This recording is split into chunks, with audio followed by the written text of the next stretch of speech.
जय हिंद दोस्तों। आज के इस इम्पॉर्टेंट लेक्चर में हम सभी डिस्कस करेंगे लूसेंट की हिस्ट्री को।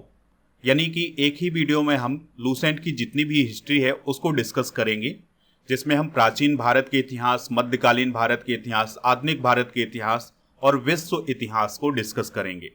तो ये वीडियो आपके एग्जाम के लिए बहुत ही इंपॉर्टेंट है। अगर आप ये वीडियो पूरा देख लेते हैं तो आपके एग्जाम में यहाँ से क्वेश्चन जरूर आएंगे। तो इस वीडियो में हम top 1000 one liner question discuss करने वाले हैं। तो ये काफी इंपॉर्टेंट, काफी यूजफुल हो जाता है आपके एग्जाम के लिए। यहाँ पर हम देखेंगे दोस्तों कि इस वीडियो में हम क्या क्या डिस्कस करने वाले हैं।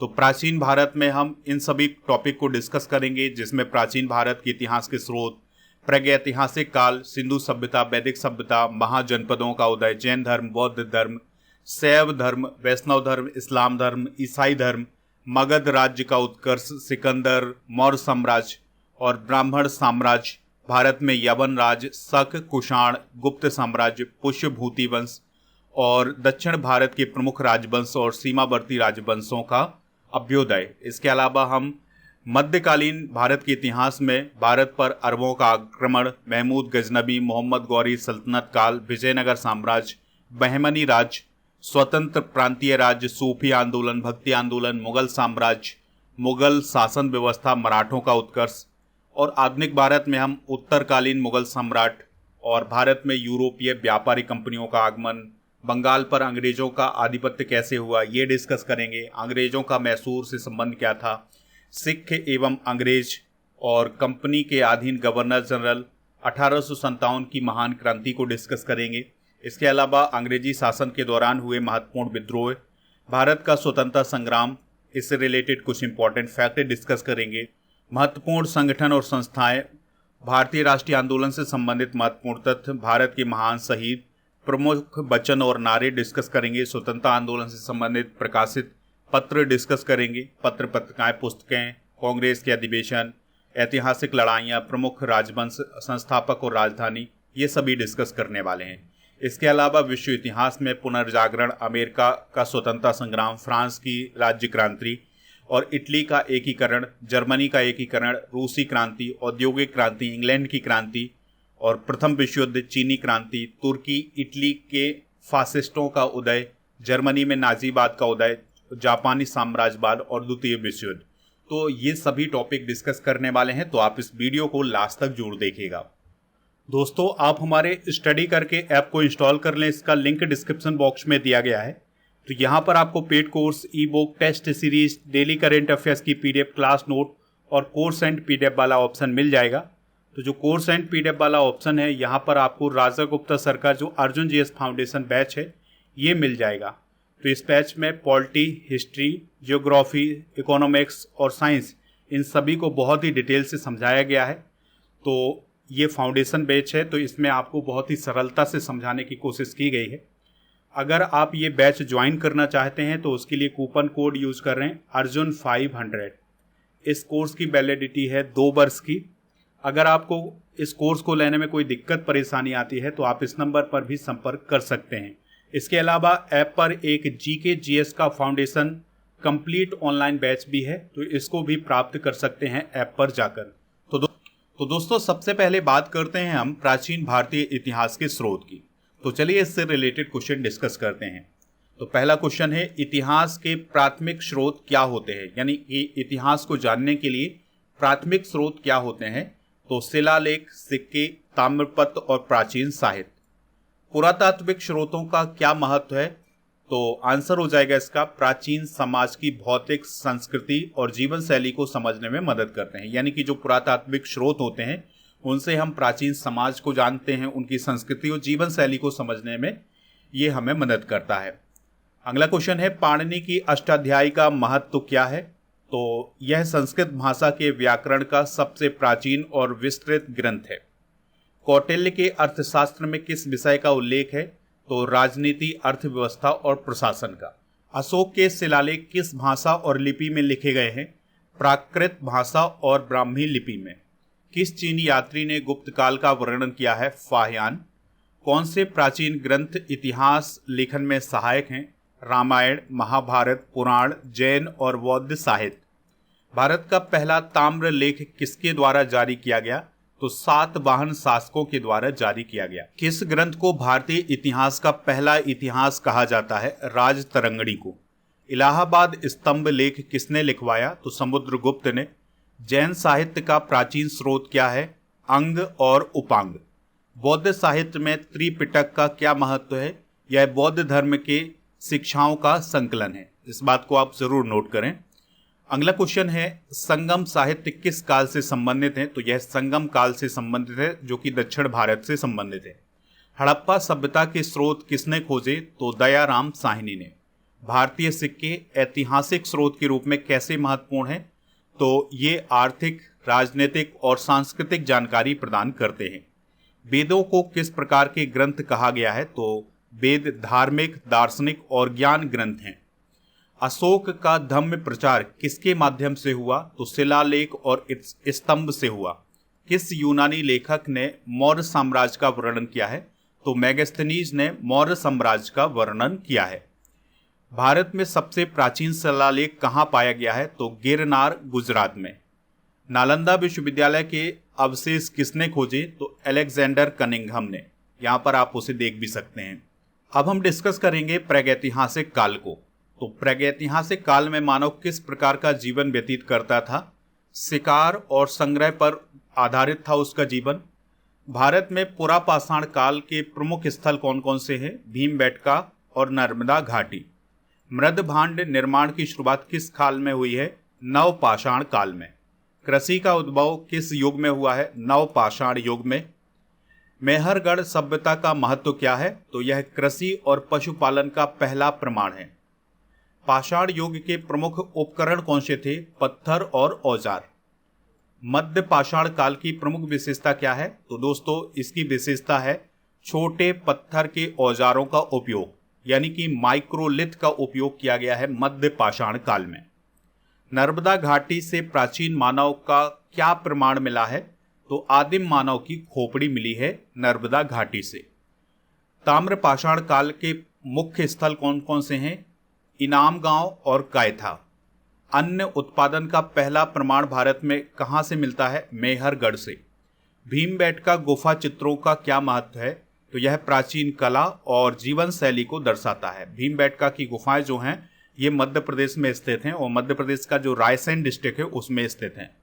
लोहे का उपयोग पहली बार कब शुरू हुआ? तो लोह युग में इसका पहली बार उपयोग शुरू हुआ है। प्राचीन गुफा चित्रों में कौन कौन से रंगों का उपयोग किया गया है? तो जो प्राचीन गुफा चित्र हैं इसमें लाल, सफेद और पीले रंग का इस्तेमाल किया गया है। प्रागैतिहासिक मानव का मुख्य आहार क्या था? तो जो प्रागैतिहासिक मानव था उसका मुख्य आहार था शिकार किए हुए पशु और जंगली फल। जीवाश्म विज्ञान प्रागैतिहासिक अध्ययन में कैसे सहायक हैं? तो यह आदिम जीवों और वनस्पतियों का अध्ययन करता है। ताम्र युग का प्रमुख केंद्र कौन सा था? बलूचिस्तान। आदि मानव ने सबसे पहले आग का उपयोग कब किया? तो पुरापाषाण युग में। ये क्वेश्चन कई बार एग्जाम में पूछा गया है तो इसको आप नोट जरूर कर लें। भारतीय उपमहाद्वीप में सिंधु सरस्वती सभ्यता से पहले कौन सी सभ्यता थी? मेहरगढ़ सभ्यता। चौपानी मांड स्थल का महत्व क्या है? तो यह नवपाषाण काल का एक प्रमुख स्थल है। अगला क्वेश्चन है, क्या प्रागैतिहासिक काल में धार्मिक जीवन था? तो इसका आंसर हो जाएगा धार्मिक प्रतीकों के प्रारंभिक प्रमाण यहां पर मिले हैं। दोस्तों अब हम सिंधु सभ्यता से रिलेटेड क्वेश्चन डिस्कस करेंगे। सिंधु सभ्यता को हड़प्पा सभ्यता क्यों कहा जाता है? क्योंकि इस सभ्यता का पहला प्रमाण हड़प्पा नामक स्थल से मिला था। मोहनजोदड़ो का मुख्य आकर्षण क्या है? ग्रेट बाथ यानी विशाल स्नानागार। सिंधु सभ्यता के प्रमुख नगर कौन कौन से हैं? तो दोस्तों इसके प्रमुख नगर में हड़प्पा है, मोहनजोदड़ो है, धौलावीरा है, लोथल, कालीबंगन और राखीगढ़ी। सिंधु सभ्यता काल का कालखंड क्या है? तो 2500 ईसा पूर्व से लेकर 1750 ईसा पूर्व तक। सिंधु सभ्यता में घरों का निर्माण किस सामग्री से होता था? तो पकी हुई ईंटों से। सिंधु सभ्यता के लोग किस प्रकार की लिपि का उपयोग करते थे? अज्ञात और चित्रलिपि का। सिंधु सभ्यता में नालियों की व्यवस्था का क्या महत्व है? तो दोस्तों यह उन्नत नगर नियोजन और स्वच्छता व्यवस्था को दर्शाती है। यानी कि सिंधु सभ्यता के जो घर होते थे उसके पास नालियां होती थी। तो इससे ये पता चलता है कि वहां पर उन्नत नगर नियोजन था और स्वच्छता व्यवस्था भी थी। हड़प्पा सभ्यता के दौरान कौन सा अनाज प्रमुख रूप से उगाया जाता था? गेहूं और जौ। सिंधु सभ्यता में वाणिज्य और व्यापार कैसे होता था? तो व्यापार थल मार्ग और जल मार्ग के माध्यम से होता था। सिंधु सभ्यता के लोग किन देवताओं की पूजा करते थे? तो पशुपति यानी कि जो शिव का प्रारंभिक रूप है उसकी पूजा करते थे। इसके अलावा मातृ देवी और प्रकृति की पूजा करते थे। सिंधु सभ्यता में पशुपालन का क्या महत्व था? तो दोस्तों पशुपालन का महत्व था कि कृषि कार्यों और आर्थिक जीवन में पशुपालन का योगदान महत्वपूर्ण था। सिंधु सभ्यता में ग्रेट वॉथ यानी विशाल स्नानागार का क्या उद्देश्य था? तो यह धार्मिक और सामुदायिक स्नान के लिए उपयोग किया जाता था। यहाँ पर आप विशाल स्नानागार को देख सकते हैं जहाँ पर सभी लोग एक साथ नहाते थे। किस स्थान से सिंधु सभ्यता की पहली मोहर प्राप्त हुई थी? तो हड़प्पा से। धौलावीरा नगर की विशेषता क्या है? तो जल संरक्षण और जल संचयन प्रणाली है यहाँ पर। सिंधु सभ्यता का पतन किन कारणों से हुआ है? तो जलवायु परिवर्तन, बाढ़, सूखा और आर्यों के आक्रमण से। लोथल किस लिए प्रसिद्ध था? तो यह बंदरगाह और व्यापारिक केंद्र के लिए प्रसिद्ध था। अच्छा, लोथल किस राज्य में है वर्तमान में? तो दोस्तों यह है गुजरात राज्य में। अगला क्वेश्चन है, सिंधु सभ्यता के लोग कौन कौन से वस्त्र पहनते थे? सूती और ऊनी वस्त्र। किस सभ्यता में वजन और माप की सटीक प्रणाली डेवलप की गई थी? सिंधु सभ्यता में। हड़प्पा सभ्यता में तांबे और कांसे का उपयोग क्यों महत्वपूर्ण था? क्योंकि औजार, हथियार और सजावटी वस्तुएं इनसे बनाई जाती थीं। हड़प्पा संस्कृति के किस स्थल पर सभाधान की प्रथा पाई गई है? कालीबंगन में। वैदिक सभ्यता को डिस्कस करेंगे अब हम। वैदिक सभ्यता का विभाजन किन दो भागों में किया गया है? तो प्रारंभिक वैदिक काल और उत्तर वैदिक काल। ऋग्वेद का सामाजिक महत्व क्या है? तो यह वैदिक समाज के धर्म, संस्कृति और रीति रिवाजों को दर्शाता है। वैदिक काल में गोत्र प्रणाली का क्या अर्थ था? तो यह एक वंशानुगत पहचान थी जो कि एक ही पूर्वज से संबंधित होती थी। अगले क्वेश्चन को डिस्कस करते हैं। वैदिक सभ्यता में विवाह के प्रकार कौन कौन से थे? ब्रह्म विवाह, देव, आर्ष, प्रजापति, असुर, गंधर्व, राक्षस और पैशाच। ऋग्वेद में किस नदी को नदियों की मां कहा गया है? सरस्वती नदी को। उत्तर वैदिक काल में वर्ण व्यवस्था कैसे विकसित हुई? तो कर्म और जन्म के आधार पर। वैदिक काल में दास राज युद्ध क्या था? तो यह 10 राजाओं के बीच हुआ था। वैदिक युग में शिक्षा का माध्यम क्या था? मौखिक परंपरा यानी श्रुति और स्मृति। वैदिक युग में यज्ञ का क्या महत्व था? तो यह धार्मिक, सामाजिक और आर्थिक जीवन का महत्वपूर्ण हिस्सा था। वैदिक सभ्यता में राजाओं की प्रमुख भूमिकाएं क्या थीं? तो राज्य की रक्षा, यज्ञ का आयोजन और न्याय प्रदान करना। ऋग्वेद में किस प्रकार के सामाजिक विभाजन का वर्णन है? ब्राह्मण, क्षत्रिय, वैश्य और शूद्र। तो इन 4 वर्णों में बटा हुआ था ऋग्वेद काल। वैदिक काल में अर्थव्यवस्था का मुख्य आधार क्या था? कृषि और पशुपालन। बढ़ते हैं अगले क्वेश्चन की तरफ। उत्तर वैदिक काल में नगरों का विकास क्यों हुआ? व्यापार और शहरीकरण के कारण। वैदिक समाज में स्त्रियों की स्थिति कैसी थी? सम्मानजनक और स्वतंत्र। उन्हें शिक्षा और धार्मिक कार्यों में भाग लेने की अनुमति थी। किस वेद में संगीत का प्रारंभिक उल्लेख मिलता है? साम वेद में। वैदिक धर्म के देवताओं को किन वर्गों में बांटा गया है? पृथ्वी, आकाश और जल में। वैदिक काल में कृषि और पशुपालन का क्या महत्व था? तो यह जीवन का मुख्य आधार था। वैदिक सभ्यता में सोने की मुद्रा को क्या कहा जाता था? तो उसे निष्क कहा जाता था। काफी इंपॉर्टेंट क्वेश्चन है, इसे आप नोट करें। वैदिक युग में शिक्षा प्राप्त करने का प्रमुख स्थान क्या था? गुरुकुल। उपनिषद किस काल से संबंधित हैं? तो यह उत्तर वैदिक काल से संबंधित हैं। महाजनपद काल को डिस्कस करेंगे अब हम। महाजनपदों की स्थापना किस काल में हुई है? तो 6वीं शताब्दी ईसा पूर्व में महाजनपदों का उदय हुआ है। महाजनपदों का राजनीतिक महत्व क्या था? तो यह क्षेत्रीय राज्य और शासन का विकास इसका महत्व था। अंग महाजनपद की राजधानी कौन सी थी? चंपा। ये क्वेश्चन भी कई बार एग्जाम में पूछा गया है। मगध महाजनपद को सबसे शक्तिशाली किसने बनाया? बिंबिसार और अजातशत्रु ने। बज्जी गणराज्य का मुख्य शासकीय स्वरूप क्या था? संघीय गणराज्य। कौन से महाजनपद को धन के लिए प्रसिद्ध कहा गया? कोसल को। महाजनपदों के शासन में गणराज्य और राजतंत्र में क्या अंतर था? गणराज्य में सामूहिक शासन था जबकि राजतंत्र में राजा का शासन था। किस महाजनपद में पहली बार धातु मुद्रा का उपयोग किया गया? तो मगध जनपद में धातु मुद्रा का उपयोग पहली बार किया गया था। कौशल राज्य किस महाजनपद का हिस्सा था? कोसल का। महाजनपद काल में व्यापार के कौन कौन से मार्ग विकसित हुए? जल मार्ग, थल मार्ग। अवंती महाजनपद का मुख्य नगर कौन सा था? उज्जैन।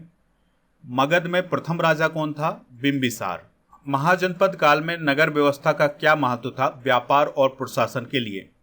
महाजनपदों का उल्लेख किस ग्रंथ में मिलता है? तो अंगुत्तर निकाय में इसका उल्लेख मिलता है। शिशुनाग वंश का संबंध किस महाजनपद से था? मगध। वस्त महाजनपद की राजधानी क्या थी? कौशाम्बी। इसके अलावा गांधार महाजनपद के बारे में क्या विशेषता थी? तो यह व्यापार और बौद्ध धर्म के प्रसार का केंद्र था। पाटलिपुत्र किस महाजनपद की राजधानी थी? मगध। किस महाजनपद को मध्य देश कहा गया है? कुरु। महाजनपदों के कालखंड का निर्धारण कैसे किया गया? ऐतिहासिक ग्रंथों और पुरातात्विक साक्ष्यों के आधार पर इसका कालखंड का निर्धारण किया गया है। अब दोस्तों जैन धर्म को डिस्कस करेंगे। तो जैन धर्म के प्रथम तीर्थंकर कौन थे? ऋषभदेव। महावीर स्वामी किस वंश से संबंधित थे? इक्ष्वाकु वंश। जैन धर्म के 5 महाव्रत क्या हैं? अहिंसा यानी किसी भी प्राणी को हानि ना पहुंचाना, सत्य यानी सत्य बोलना, आस्तेय यानी चोरी न करना, ब्रह्मचर्य यानी संयम रखना और अपरिग्रह यानी संपत्ति का त्याग। तो ये 5 महाव्रत बताए गए हैं जैन धर्म में। जैन धर्म में अहिंसा का क्या महत्व है? तो अहिंसा जैन धर्म का प्रमुख सिद्धांत है जो जीवन के प्रति करुणा और सम्मान का संदेश देता है। महावीर स्वामी का जन्म कहाँ हुआ था? तो कुंडलपुर में हुआ था जो कि वर्तमान बिहार में है। जैन धर्म का प्रमुख ग्रंथ कौन सा है? आगम ग्रंथ। जैन धर्म को 2 संप्रदायों में कैसे विभाजित किया गया है? दिगंबर और श्वेतांबर। दिगंबर और श्वेतांबर संप्रदायों में मुख्य अंतर क्या है? तो दिगंबर साधु वस्त्र नहीं पहनते हैं जबकि श्वेतांबर साधु सफेद वस्त्र पहनते हैं। दिगंबर साधु भोजन हाथ में ग्रहण करते हैं और श्वेतांबर पात्र का उपयोग करते हैं। तो ये अंतर है दिगंबर और श्वेतांबर में। जैन धर्म में तपस्या का क्या महत्व है? तो दोस्तों तपस्या आत्मा की शुद्धि और कर्म बंधन से मुक्ति का साधन है। जैन धर्म के अनुसार त्रिरत्न क्या है? तो सम्यक दर्शन यानी सही विश्वास, सम्यक ज्ञान यानी सही ज्ञान और सम्यक आचरण यानी सही आचरण। तो ये त्रिरत्न कहलाते हैं जैन धर्म के। किस जैन तीर्थंकर को ऋषभनाथ के नाम से जाना जाता है? तो जैन धर्म के जो प्रथम तीर्थंकर थे उन्हें ऋषभनाथ के नाम से जाना जाता है। जैन धर्म में 24 तीर्थंकर हुए हैं तो उनमें से पहले कौन थे? ऋषभनाथ। दोस्तों जैन धर्म के प्रथम तीर्थंकर को कौन सा प्रतीक दिया गया है? बैल। जैन धर्म में केवल ज्ञान का क्या अर्थ है? तो यह पूर्ण और असीम ज्ञान को दर्शाता है जिसे आत्मा सभी बाधाओं से मुक्त होकर प्राप्त करती है। जैन धर्म का प्रसार किस शासक ने किया है? खारबेल ने यानी कलिंग के शासक ने। अगला क्वेश्चन है जैन धर्म में सिद्ध की परिभाषा क्या है? तो सिद्ध वह आत्मा है जिसने मोक्ष प्राप्त कर लिया हो और वह जन्म मरण के चक्र से मुक्त हो गई हो। कल्प सूत्र किससे संबंधित है? तो दोस्तों यह महावीर स्वामी के जीवन और जैन तीर्थंकरों की जीवनी पर आधारित ग्रंथ है। महावीर स्वामी को जिन क्यों कहा गया? क्योंकि उन्होंने अपनी सभी इंद्रियों और कर्मों पर विजय प्राप्त की थी। जैन धर्म में अनुव्रत का क्या महत्व है? तो यह सामान्य लोगों के लिए छोटे व्रत और धर्म पालन में सहायक होते हैं। कौन सा राजवंश जैन धर्म का संरक्षक था? तो मौर्य और गुप्त वंश। अब बात करते हैं बौद्ध धर्म को। तो बौद्ध धर्म के संस्थापक कौन थे? गौतम बुद्ध। बुद्ध को ज्ञान की प्राप्ति कहाँ हुई थी? बोध गया में जो कि वर्तमान में बिहार में है। बौद्ध धर्म के 4 आर्य सत्य क्या हैं? तो दुख यानी जीवन में दुख है, दुख समुदय यानी दुख का कारण तृष्णा है, दुख निरोध यानी दुख का अंत संभव है, दुख निरोध गामिनी प्रतिपदा यानी कि दुख के अंत का मार्ग, तो ये 4 आर्य सत्य बताए गए हैं बौद्ध धर्म में। अष्टांगिक मार्ग का क्या महत्व है? तो यह दुख से मुक्ति पाने का मार्ग है जिसमें 8 अंग शामिल हैं।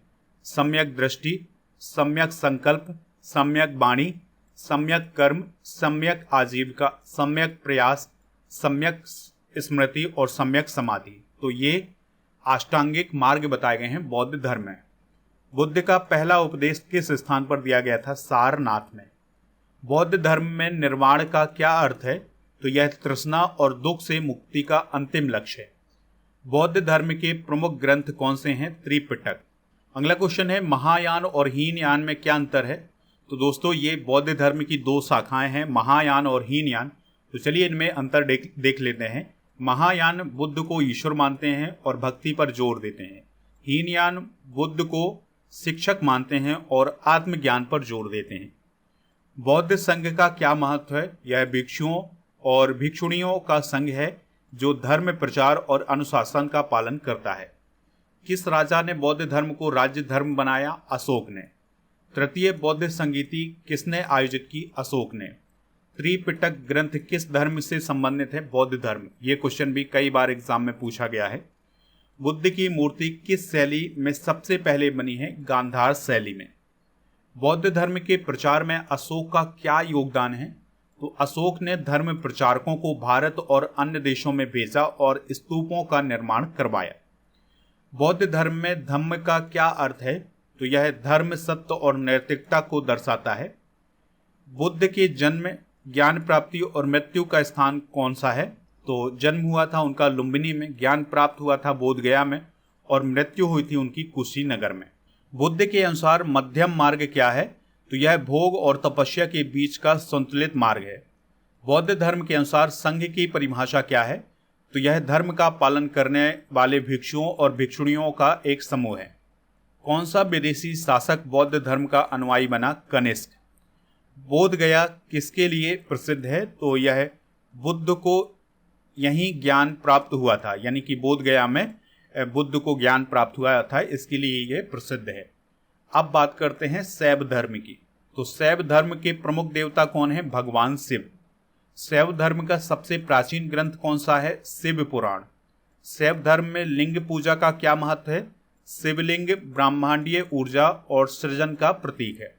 नटराज की मूर्ति शैव धर्म का कौन सा स्वरूप दर्शाती है? तो दोस्तों नटराज की मूर्ति तो आपने देखी होगी। तो यह भगवान शिव का नृत्य रूप है जो सृष्टि, संरक्षण और विनाश का प्रतीक है। दक्षिण भारत में शैव धर्म के प्रचारक कौन थे? नयनार संत। शैव धर्म का पालन करने वाले साधुओं को क्या कहा जाता है? नागा साधु या शैव साधु। शैव धर्म की प्रमुख उपासना पद्धति क्या है? शिवलिंग की पूजा करना, भजन कीर्तन और मंत्र जप। शैव धर्म के प्रमुख ग्रंथ आगम किसे कहते हैं? तो वे ग्रंथ जो शिव की पूजा, साधना और विधियों को बताते हैं उन्हें आगम कहा जाता है। शैव धर्म में पंचाक्षर मंत्र का क्या महत्व है? तो नमः शिवाय मंत्र आत्मा की शुद्धि और शिव की कृपा के लिए जपा जाता है। कैलाश पर्वत को शैव धर्म में क्यों पवित्र माना जाता है? क्योंकि यह भगवान शिव का निवास स्थान माना जाता है। शैव धर्म में तांडव और लास्य नृत्य का क्या प्रतीकात्मक अर्थ है? तो तांडव सृजन और विनाश का प्रतीक है, जबकि लास्य शांति और सौंदर्य का प्रतीक है। शैव और वैष्णव धर्म में प्रमुख अंतर क्या है? तो शैव धर्म भगवान शिव की पूजा करता है, जबकि वैष्णव धर्म भगवान विष्णु की। कश्मीर में शैव धर्म को किसने डेवलप किया था? तो अभिनव गुप्त ने। और शैव धर्म में अर्धनारीश्वर का क्या अर्थ है? तो शिव और शक्ति का संयुक्त रूप है जो समानता और संतुलन का प्रतीक है। त्रिशूल का शैव धर्म में क्या महत्व है? तो त्रिशूल सृष्टि, पालन और विनाश का प्रतीक है। कौन सा राजवंश शैव धर्म का संरक्षक था? चोल वंश। शैव धर्म का विकास किस काल में हुआ? तो वैदिक काल से प्रारंभ होकर गुप्त काल में इसका विकास हुआ है। शैव धर्म में भैरव की पूजा क्यों की जाती है? तो भैरव शिव के रौद्र रूप हैं जो सुरक्षा और शत्रुओं को विनाश के लिए पूजित हैं। दक्षिण भारत में शैव संतों को क्या कहा जाता है? तो नए नार कहा जाता है। शैव धर्म का विश्व भर में विस्तार कब और कैसे हुआ? तो गुप्त और चोल साम्राज्य के दौरान व्यापार और सांस्कृतिक संपर्क के माध्यम से शैव धर्म का विश्व भर में विस्तार हुआ है। बात करते हैं वैष्णव धर्म की। तो दोस्तों, वैष्णव धर्म के प्रमुख देवता कौन है? भगवान विष्णु। वैष्णव धर्म में दशावतार का क्या महत्व है? तो भगवान विष्णु के 10 अवतार जो सृष्टि की रक्षा और अधर्म के नाश के लिए अवतरित हुए थे। श्रीमद् भगवद गीता वैष्णव धर्म के किस पहलू का वर्णन करती है? तो भक्ति, ज्ञान और कर्म योग के माध्यम से मोक्ष की प्राप्ति का वर्णन करती है। वैष्णव धर्म के प्रमुख ग्रंथ कौन से हैं? तो श्रीमद् भगवद गीता, विष्णु पुराण और भगवत पुराण। दक्षिण भारत में वैष्णव धर्म के प्रचारक कौन थे? तो रामानुजाचार्य। वैष्णव धर्म में भक्ति आंदोलन का क्या महत्व है? तो यह आंदोलन भगवान विष्णु और उनके अवतारों की भक्ति के प्रचार के लिए प्रसिद्ध था। कौन सा मंदिर वैष्णव धर्म के लिए प्रसिद्ध है? तिरुपति बालाजी।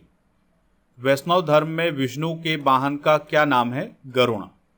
वैष्णव धर्म में प्रमुख उपासना स्थल कौन से हैं? बद्रीनाथ, द्वारका, पुरी और रामेश्वरम। अगला क्वेश्चन है, रामानुजाचार्य का वैष्णव धर्म में क्या योगदान है? तो उन्होंने विशिष्ट अद्वैत वेदांत का प्रचार किया और भक्ति आंदोलन को प्रोत्साहित किया। बात करेंगे अब हम मौर्य साम्राज्य की। तो दोस्तों, मौर्य साम्राज्य का संस्थापक कौन था? चंद्रगुप्त मौर्य। चंद्रगुप्त मौर्य ने किसके मार्गदर्शन में साम्राज्य की स्थापना की? चाणक्य यानी कौटिल्य के मार्गदर्शन में। मौर्य साम्राज्य की राजधानी कौन सी थी? पाटलिपुत्र।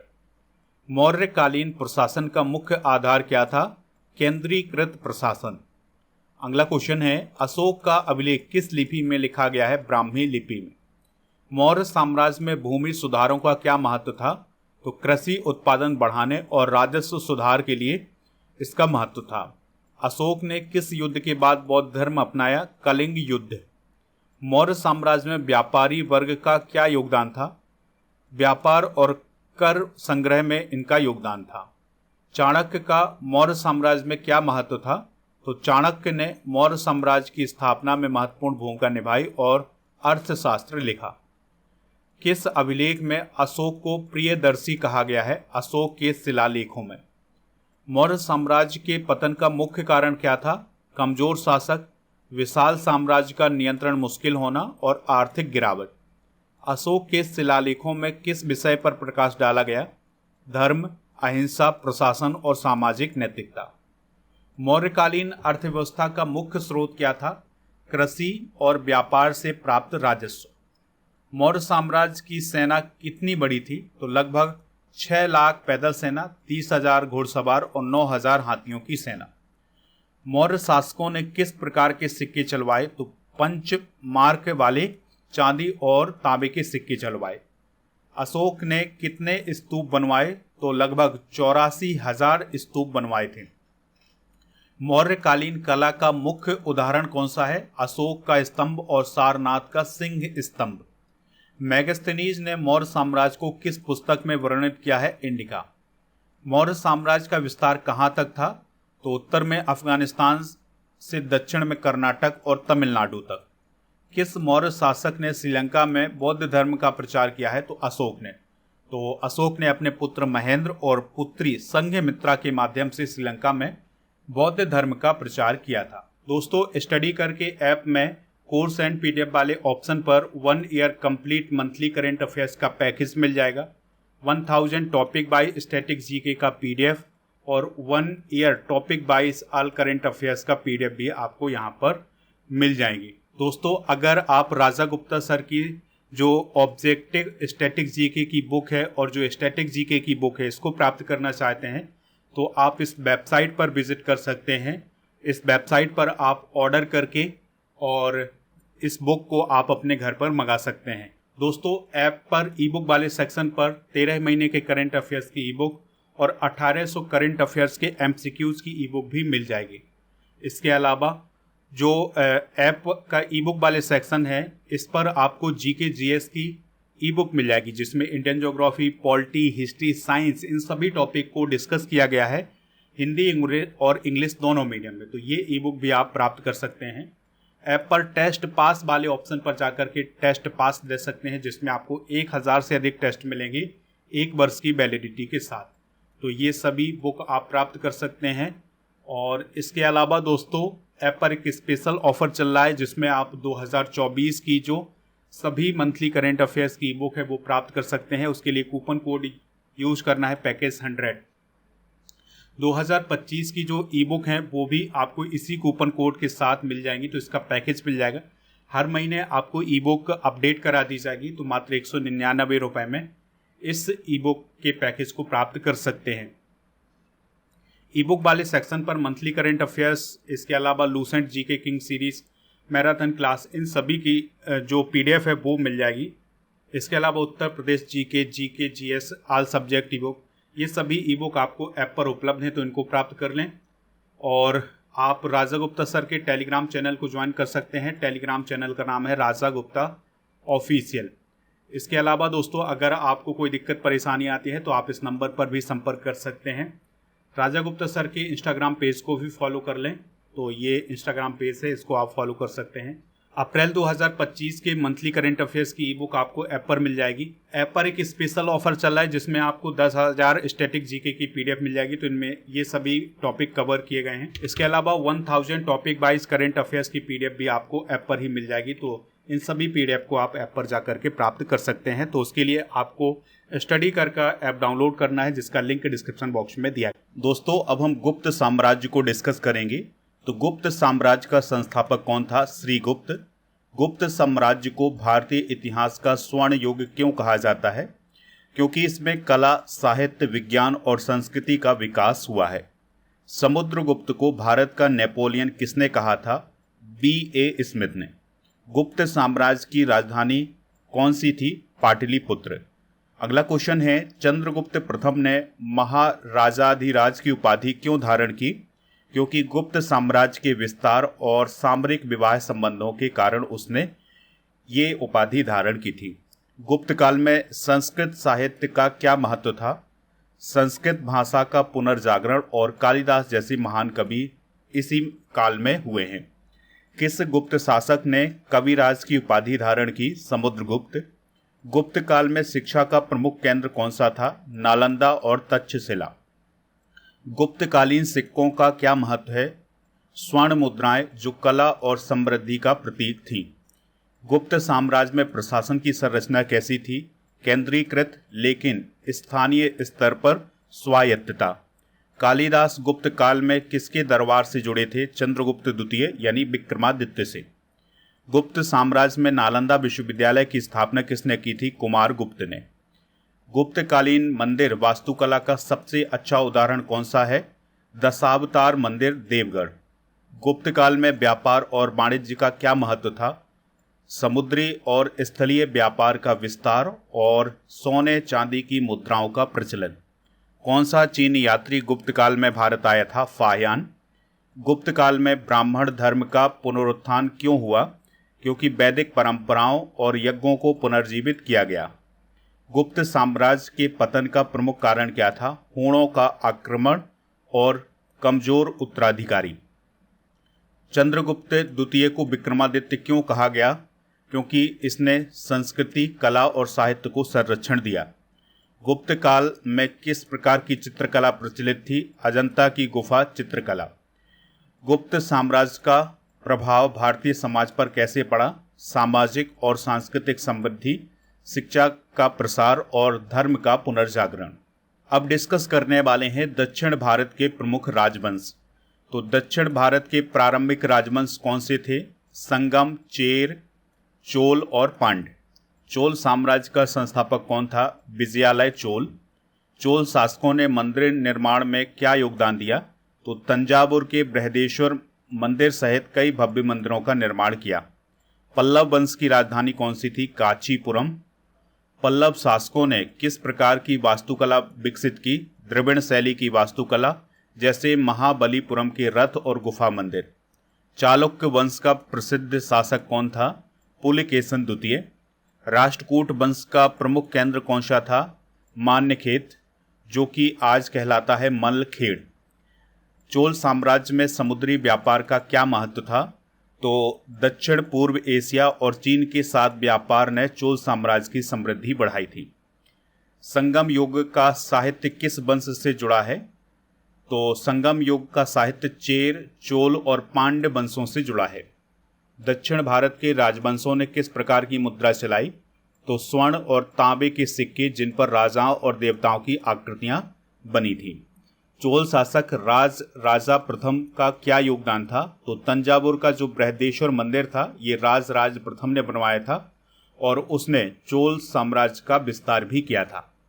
किस दक्षिण भारतीय शासक ने श्रीलंका पर विजय प्राप्त की थी? तो उसका नाम था राजेंद्र चोल।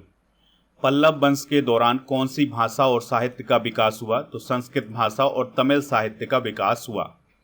चालुक्य वंश ने वातापी को क्यों प्रसिद्ध बनाया? तो इसे अपनी राजधानी बनाकर अद्वितीय गुफा मंदिरों का निर्माण करवाया था। संगम साहित्य में किस प्रकार के समाज का वर्णन है? तो कृषि, व्यापार, युद्ध और प्रेम पर आधारित समाज का वर्णन है। चोल साम्राज्य का पतन किन कारणों से हुआ? कमजोर शासक, पड़ोसी राजवंशों का आक्रमण और आर्थिक गिरावट। दक्षिण भारत के राजवंशों में समुद्री मार्गों पर नियंत्रण क्यों रखा? तो व्यापार और सामरिक कारणों से। विजयनगर साम्राज्य का मुख्य उद्देश्य क्या था? तो दक्षिण भारत में हिंदू धर्म और संस्कृति की रक्षा करना।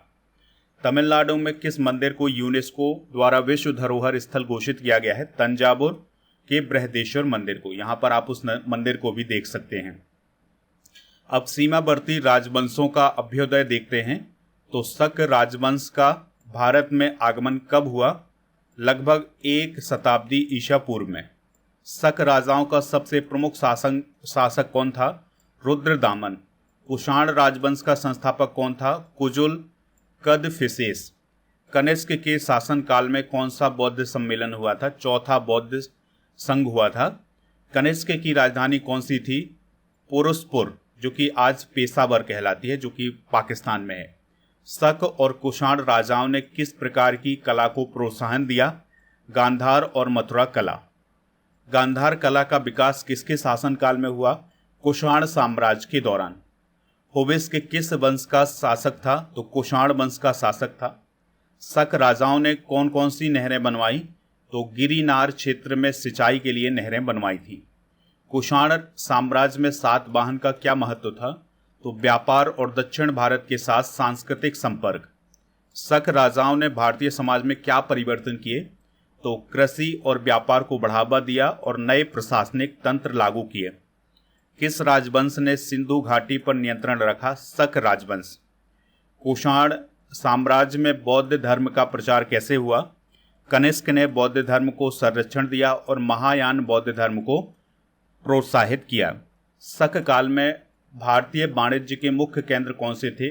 भरूच, उज्जैन और सोपारा। किस शक शासक ने उज्जैन को अपनी राजधानी बनाया? रुद्रदामन। शक और कुषाण काल में किस प्रकार के सिक्के प्रचलित थे? सोने, चांदी और तांबे के सिक्के। कनिष्क की विजय यात्राओं का क्या महत्व था? तो साम्राज्य विस्तार और सांस्कृतिक संपर्क बढ़ाने के लिए ये यात्राएं की गई थीं। शक शासकों का पतन किन कारणों से हुआ? गुप्त साम्राज्य और सातवाहन के आक्रमण से। कुषाण साम्राज्य का पतन कब और कैसे हुआ? तो 3री शताब्दी में आंतरिक संघर्ष और सासानी आक्रमण के कारण। शक और कुषाण राजाओं ने भारत की संस्कृति को कैसे प्रभावित किया? गांधार कला, बौद्ध धर्म और व्यापार के माध्यम से भारतीय संस्कृति को समृद्ध। अब डिस्कस करेंगे भारत पर अरबों के आक्रमण को। तो अरबों ने भारत पर आक्रमण क्यों किया?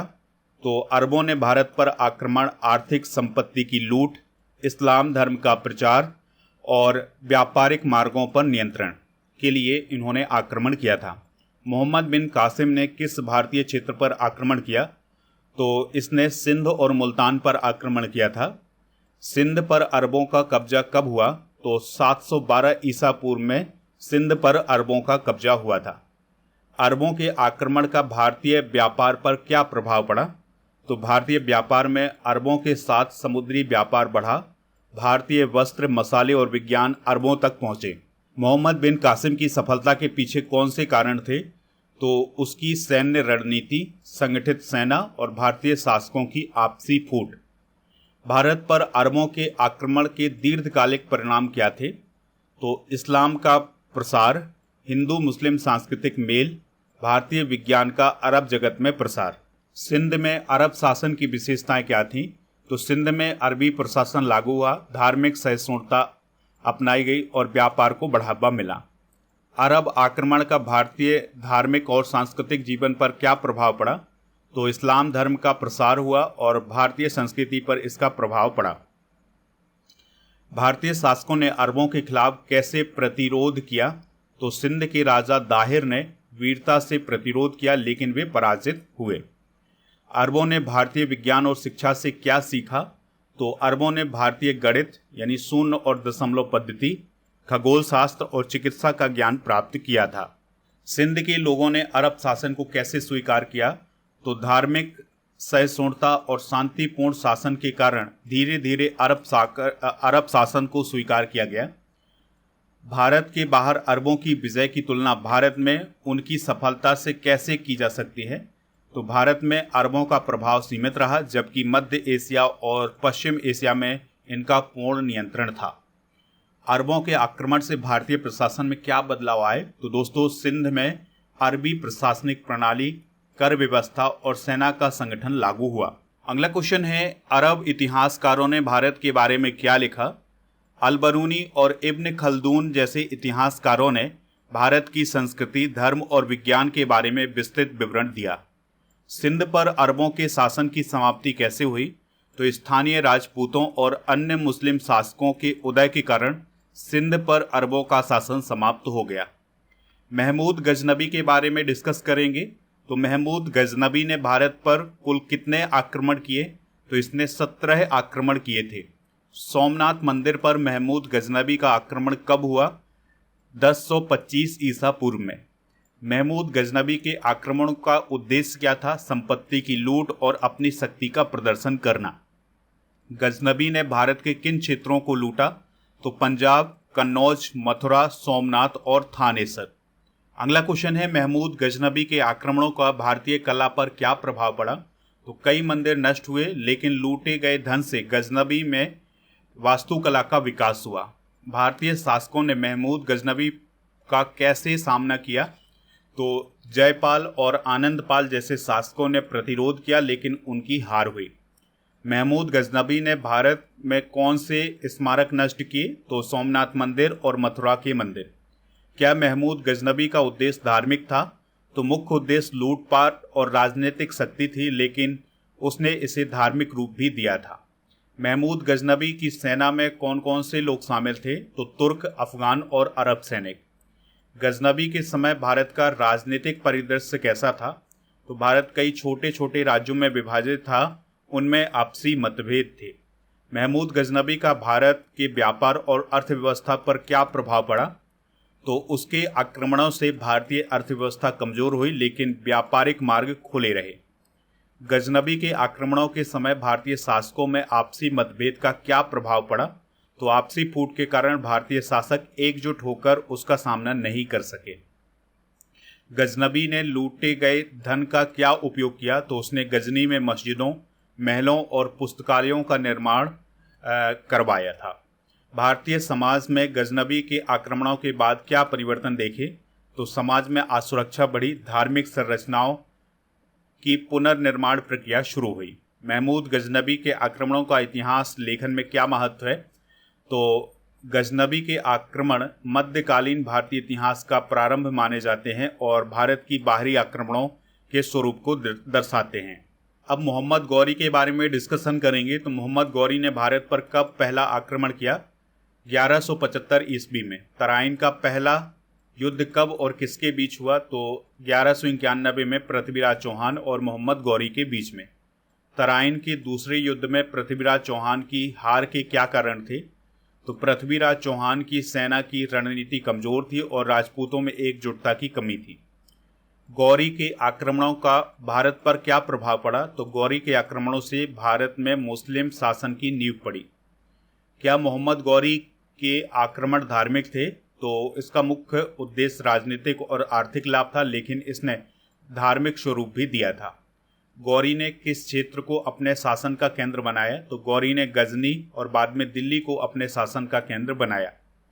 मोहम्मद गौरी और महमूद गजनबी में क्या अंतर था? तो महमूद गजनबी का उद्देश्य लूटपाट था, जबकि गौरी ने भारत में स्थायी शासन स्थापित किया। गौरी की सेना में कौन कौन से प्रमुख सेनापति थे? तो कुतुबुद्दीन ऐबक और बख्तियार खिलजी। गौरी ने भारत के किस क्षेत्र में सबसे अधिक प्रभाव डाला? तो उत्तर भारत, विशेष रूप से दिल्ली और उसके आसपास के क्षेत्र में।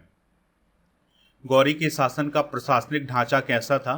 तो गौरी ने दिल्ली में एक केंद्रीकृत शासन प्रणाली की नींव रखी थी। तराइन के युद्धों के दीर्घकालिक परिणाम क्या थे? तो तराइन के दूसरे युद्ध के बाद दिल्ली सल्तनत की नींव रखी गई। मोहम्मद गौरी ने कौन कौन से किले जीते थे? तो बठिंडा, अजमेर और दिल्ली के किले को जीता था। भारतीय राजाओं ने गौरी के आक्रमण का कैसे सामना किया? तो पृथ्वीराज चौहान और अन्य राजपूत शासकों ने उसका प्रतिरोध किया, लेकिन वे अंततः हार गए। गौरी के आक्रमणों से भारतीय अर्थव्यवस्था पर क्या प्रभाव पड़ा? तो दोस्तों, आक्रमणों के कारण धन का नुकसान हुआ और कृषि क्षेत्र का नकारात्मक प्रभाव पड़ा। गौरी की मृत्यु के बाद उसका साम्राज्य का क्या हुआ? तो गौरी की मृत्यु के बाद कुतुबुद्दीन ऐबक ने दिल्ली सल्तनत की स्थापना की थी। सल्तनत काल को डिस्कस करते हैं तो दिल्ली सल्तनत की स्थापना कब और किसके द्वारा की गई? तो 1206 ईस्वी में कुतुबुद्दीन ऐबक के द्वारा। गुलाम वंश के प्रमुख शासक कौन थे? तो कुतुबुद्दीन ऐबक, इल्तुतमिश और बलबन। इल्तुतमिश का प्रशासनिक योगदान क्या था? तो इल्तुतमिश ने चालीसा नामक अमीरों का समूह बनाया और तांबे के सिक्के इसने जारी करवाए थे। रजिया सुल्तान का शासनकाल कैसा था? तो रजिया सुल्तान का शासनकाल चुनौतीपूर्ण था, लेकिन उन्होंने प्रभावी तरीके से शासन किया था। तुगलक वंश के पतन के प्रमुख कारण क्या थे? प्रशासनिक कमजोरियां, विद्रोह और मंगोल आक्रमण। सल्तनत काल में किस प्रकार का प्रशासन था? तो केंद्रीकृत प्रशासन था, जिसमें सुल्तान सर्वोच्च नेता था। सल्तनत काल में भूमि कर की व्यवस्था कैसी थी? तो किसानों से उपज का एक निश्चित हिस्सा टैक्स के रूप में लिया जाता था। खिलजी वंश और तुगलक वंश में क्या अंतर था? तो दोस्तों, खिलजी वंश का प्रशासन सख्त था, जबकि तुगलक वंश में विद्रोह और अस्थिरता अधिक थी। अगले क्वेश्चन को डिस्कस करते हैं। सल्तनत काल में कला और वास्तुकला में क्या परिवर्तन हुए? तो इस काल में मस्जिदें, मकबरे और किलों का निर्माण हुआ। सल्तनत काल के दौरान भारत में इस्लाम का प्रसार कैसे हुआ? व्यापारियों, सूफी संतों और सुल्तानों के माध्यम से। सल्तनत काल में महिलाओं की स्थिति कैसी थी? तो महिलाओं की स्थिति सामंती और धार्मिक प्रतिबंधों के अधीन थी। सल्तनत काल में व्यापार और वाणिज्य कैसे थे? तो दोस्तों, व्यापार का विस्तार हुआ, विशेषकर अरब, अफगानिस्तान और मध्य एशिया के साथ। सल्तनत काल के दौरान भारत के क्षेत्रीय राज्यों का क्या महत्व था? तो क्षेत्रीय राज्यों ने कला, साहित्य और स्थानीय प्रशासन में योगदान दिया। सल्तनत के पतन के मुख्य कारण क्या थे? प्रशासनिक विफलता, मंगोल आक्रमण और क्षेत्रीय शक्तियों का उदय। विजयनगर साम्राज्य को डिस्कस करेंगे। तो विजयनगर साम्राज्य की स्थापना कब और किसने की? तो विजयनगर साम्राज्य की स्थापना 1336 ईस्वी में हरिहर और बुक्का ने की थी। हरिहर और बुक्का का शासन कैसे शुरू हुआ? तो हरिहर और बुक्का ने संगम वंश की स्थापना की और बहमनी राज्य के खिलाफ अपना शासन मजबूत किया। कृष्णदेव राय का विजयनगर साम्राज्य में क्या योगदान था? तो कृष्णदेव राय ने साम्राज्य का विस्तार किया, कला साहित्य को प्रोत्साहित किया और बहमनी राज्यों को हराया। विजयनगर की राजधानी हम्पी का क्या महत्व था? तो हम्पी विजयनगर साम्राज्य की राजधानी थी और यह व्यापार, वास्तुकला और धार्मिक गतिविधियों का प्रमुख केंद्र था। विजयनगर साम्राज्य के प्रमुख शत्रु कौन थे? बहमनी राज्य, गोलकुंडा, बीजापुर और दक्कन के सुल्तान। विजयनगर के पतन के क्या कारण थे? तो 1565 ईस्वी में तालकोटा के युद्ध में दक्कन की संयुक्त मुस्लिम सेनाओं के हाथ हार और आंतरिक कमजोरियां। विजयनगर की संस्कृति और वास्तुकला में क्या विशेषताएं थी? तो मंदिरों की भव्यता थी, विस्तृत गोपुरम, पत्थरों की नक्काशी जैसे विट्ठल मंदिर और विरूपाक्ष मंदिर। विजयनगर साम्राज्य की आर्थिक नीतियां कैसी थी? तो कृषि, व्यापार और वाणिज्य को बढ़ावा दिया गया। विदेशी व्यापार, मसाले, रेशम पर विशेष ध्यान दिया गया। विजयनगर साम्राज्य के दौरान धार्मिक सहिष्णुता कैसी थी? तो हिंदू धर्म का समर्थन किया गया, लेकिन मुस्लिम व्यापारियों और शासकों के प्रति सहिष्णुता दिखाई गई। विजयनगर और बहमनी राज्यों के बीच संघर्ष का मुख्य कारण क्या था? तुंगभद्रा दोआब क्षेत्र पर अधिकार और संसाधनों का नियंत्रण। विजयनगर के समय में कला और संगीत का क्या विकास हुआ? तो कर्नाटक संगीत का विकास हुआ और शास्त्रीय नृत्य को प्रोत्साहित किया गया। चलिए अगले क्वेश्चन को डिस्कस करते हैं। तो विजयनगर साम्राज्य की सैन्य शक्ति कैसी थी? तो बड़ी और संगठित सेना, पैदल सेना, घुड़सवार सेना, हाथी और नौसेना इसमें शामिल थे। हम्पी को यूनेस्को विश्व धरोहर स्थल क्यों माना जाता है? क्योंकि इसकी अद्वितीय वास्तुकला, ऐतिहासिक महत्व और सांस्कृतिक धरोहर है, इसलिए इसे यूनेस्को विश्व धरोहर स्थल माना जाता है। विजयनगर साम्राज्य की सामाजिक व्यवस्था कैसी थी? तो सामाजिक व्यवस्था जाति आधारित थी, लेकिन महिलाओं की स्थिति में सुधार के लिए प्रयास किए गए। विजयनगर साम्राज्य का बाहरी व्यापार किससे होता था? तो अरब, यूरोप, मध्य पूर्व एशिया के साथ मसाले, रेशम और जवाहरात का व्यापार होता था। बहमनी राज्य की स्थापना कब और किसने की थी? तो 1347 ईस्वी में हसन गंगू बहमन शाह के द्वारा इसकी स्थापना की गई थी। बहमनी राज्य का मुख्य उद्देश्य क्या था? तो दक्षिण भारत में मुस्लिम शासन को मजबूत करना और विजयनगर साम्राज्य से प्रतिस्पर्धा करना। बहमनी राज्य की राजधानी कहाँ थी? तो पहले गुलबर्गा, बाद में इसे बीदर स्थानांतरित किया गया। बहमनी राज्य के प्रमुख शासक कौन थे? तो अलाउद्दीन हसन गंगू बहमन, मोहम्मद शाह फर्स्ट और फिरोज शाह बहमनी। बहमनी राज्य का प्रमुख शत्रु कौन था? विजयनगर साम्राज्य। बहमनी राज्य और विजयनगर साम्राज्य के बीच संघर्ष का मुख्य कारण क्या था? तुंगभद्रा दोआब क्षेत्र पर अधिकार। बहमनी राज्य की प्रशासनिक व्यवस्था कैसी थी? तो दोस्तों इसे तराफदारी प्रणाली कहा जाता था, जिसमें राज्य को विभिन्न प्रांतों में विभाजित किया गया।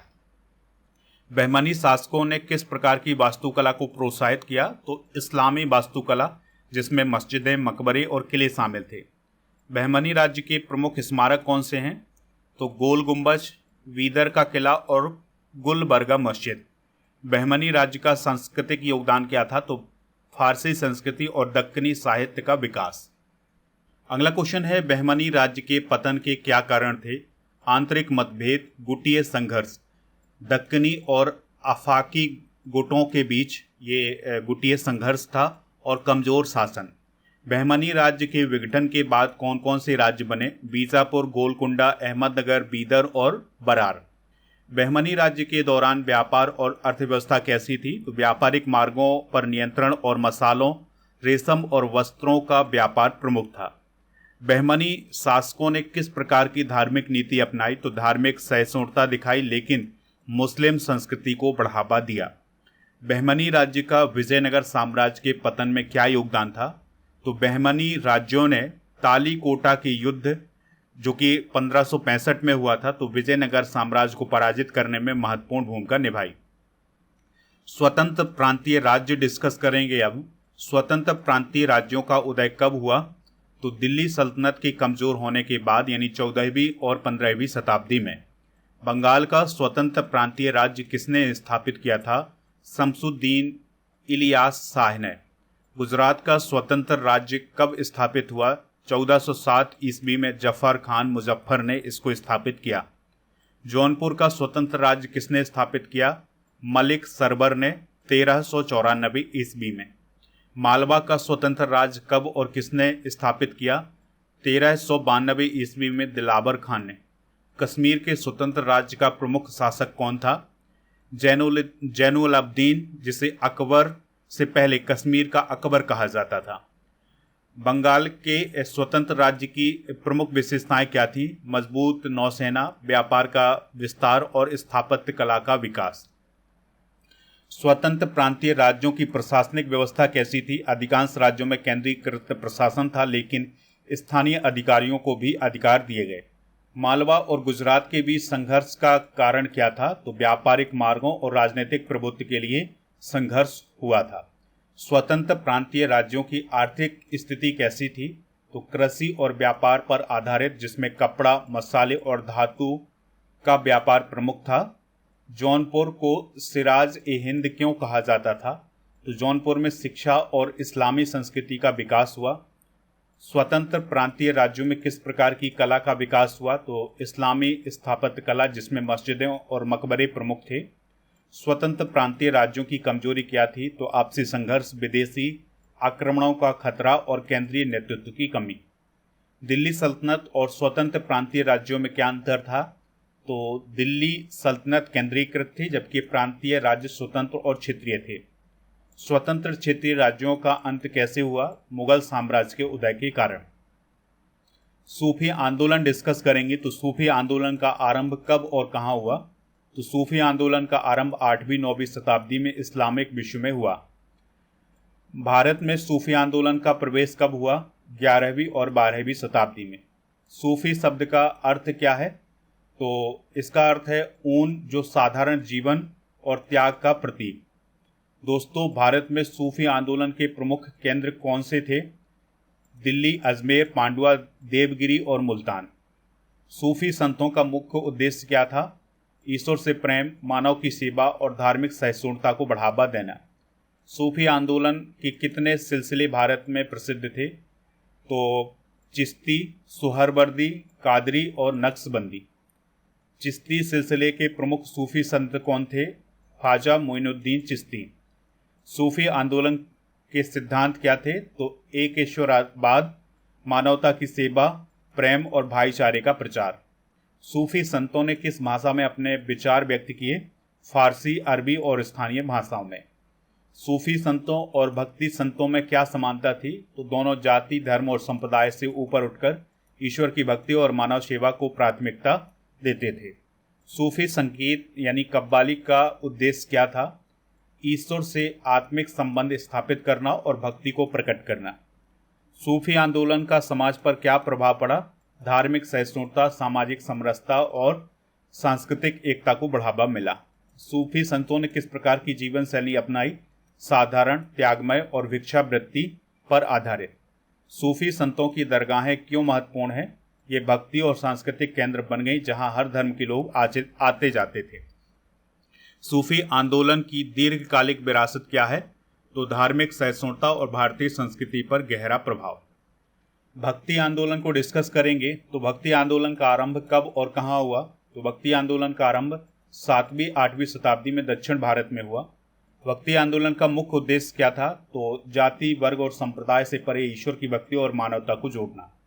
भक्ति आंदोलन के प्रमुख संत कौन थे? दक्षिण भारत में अलवार और नयनार, उत्तर भारत में कबीर, तुलसीदास, सूरदास और गुरु नानक।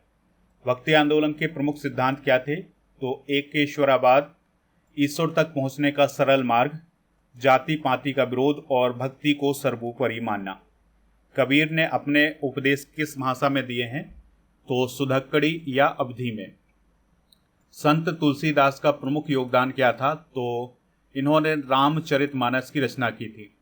गुरु नानक ने अपने विचार किस ग्रंथ में व्यक्त किए? गुरु ग्रंथ साहिब। भक्ति आंदोलन में सूरदास का क्या महत्व था? तो दोस्तों, इन्होंने श्री कृष्ण की बाल लीलाओं का वर्णन किया और सूरसागर की रचना की। भक्ति आंदोलन में मीराबाई का क्या स्थान है? तो दोस्तों, मीराबाई ने कृष्ण भक्ति को समर्पित किया अपना जीवन और सामाजिक बाधाओं के खिलाफ वो लड़ी थी। भक्ति आंदोलन में जाति प्रथा का अगला क्वेश्चन है, भक्ति आंदोलन में जाति प्रथा का क्या विरोध किया गया? तो संतों ने जाति प्रथा का खुलकर विरोध किया और समानता की वकालत की। भक्ति आंदोलन और सूफी आंदोलन में क्या समानता थी?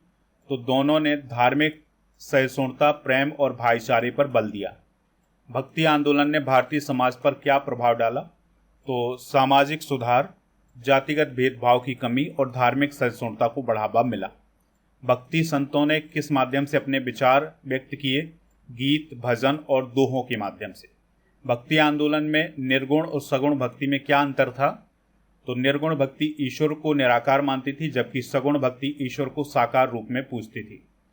भक्ति आंदोलन का भारतीय संस्कृति पर दीर्घकालिक प्रभाव क्या है?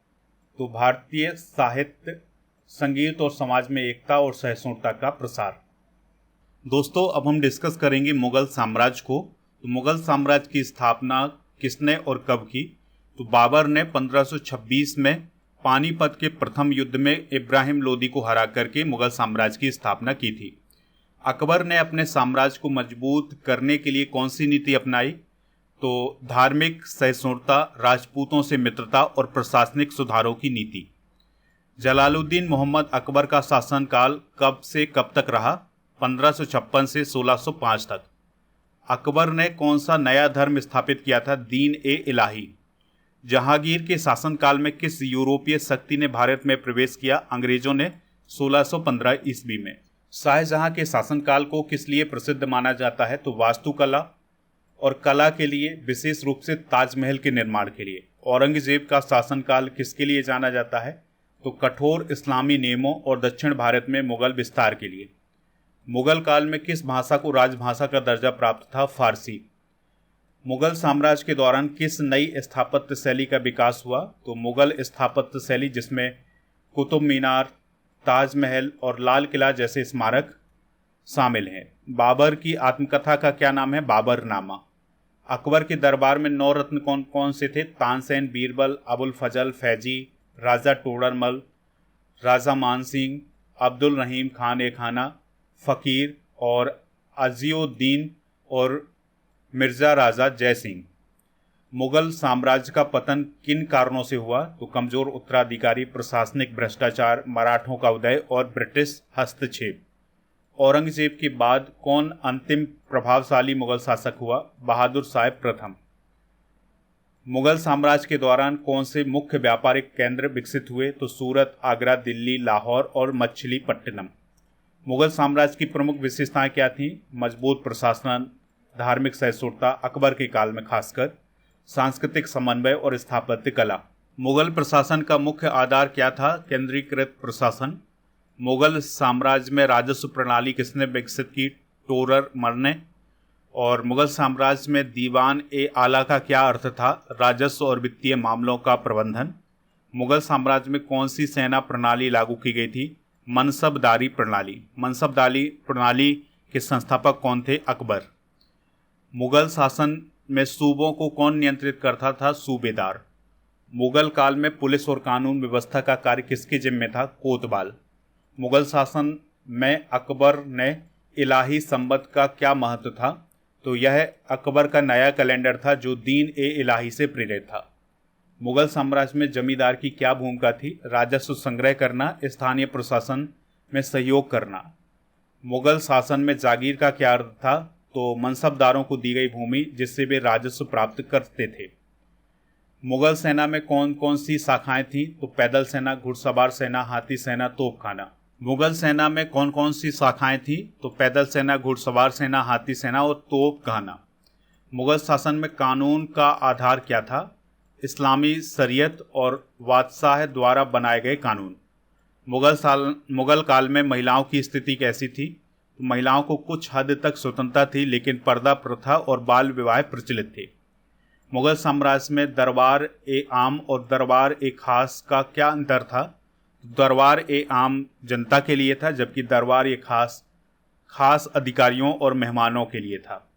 मुगल प्रशासन में नायब का क्या अर्थ था? तो सूबेदार का सहायक और उसके कार्यों में सहयोग करना उसका। दोस्तों, अब हम मराठों के उत्कर्ष को डिस्कस करेंगे। तो मराठा साम्राज्य की स्थापना किसने की थी? छत्रपति शिवाजी महाराज ने।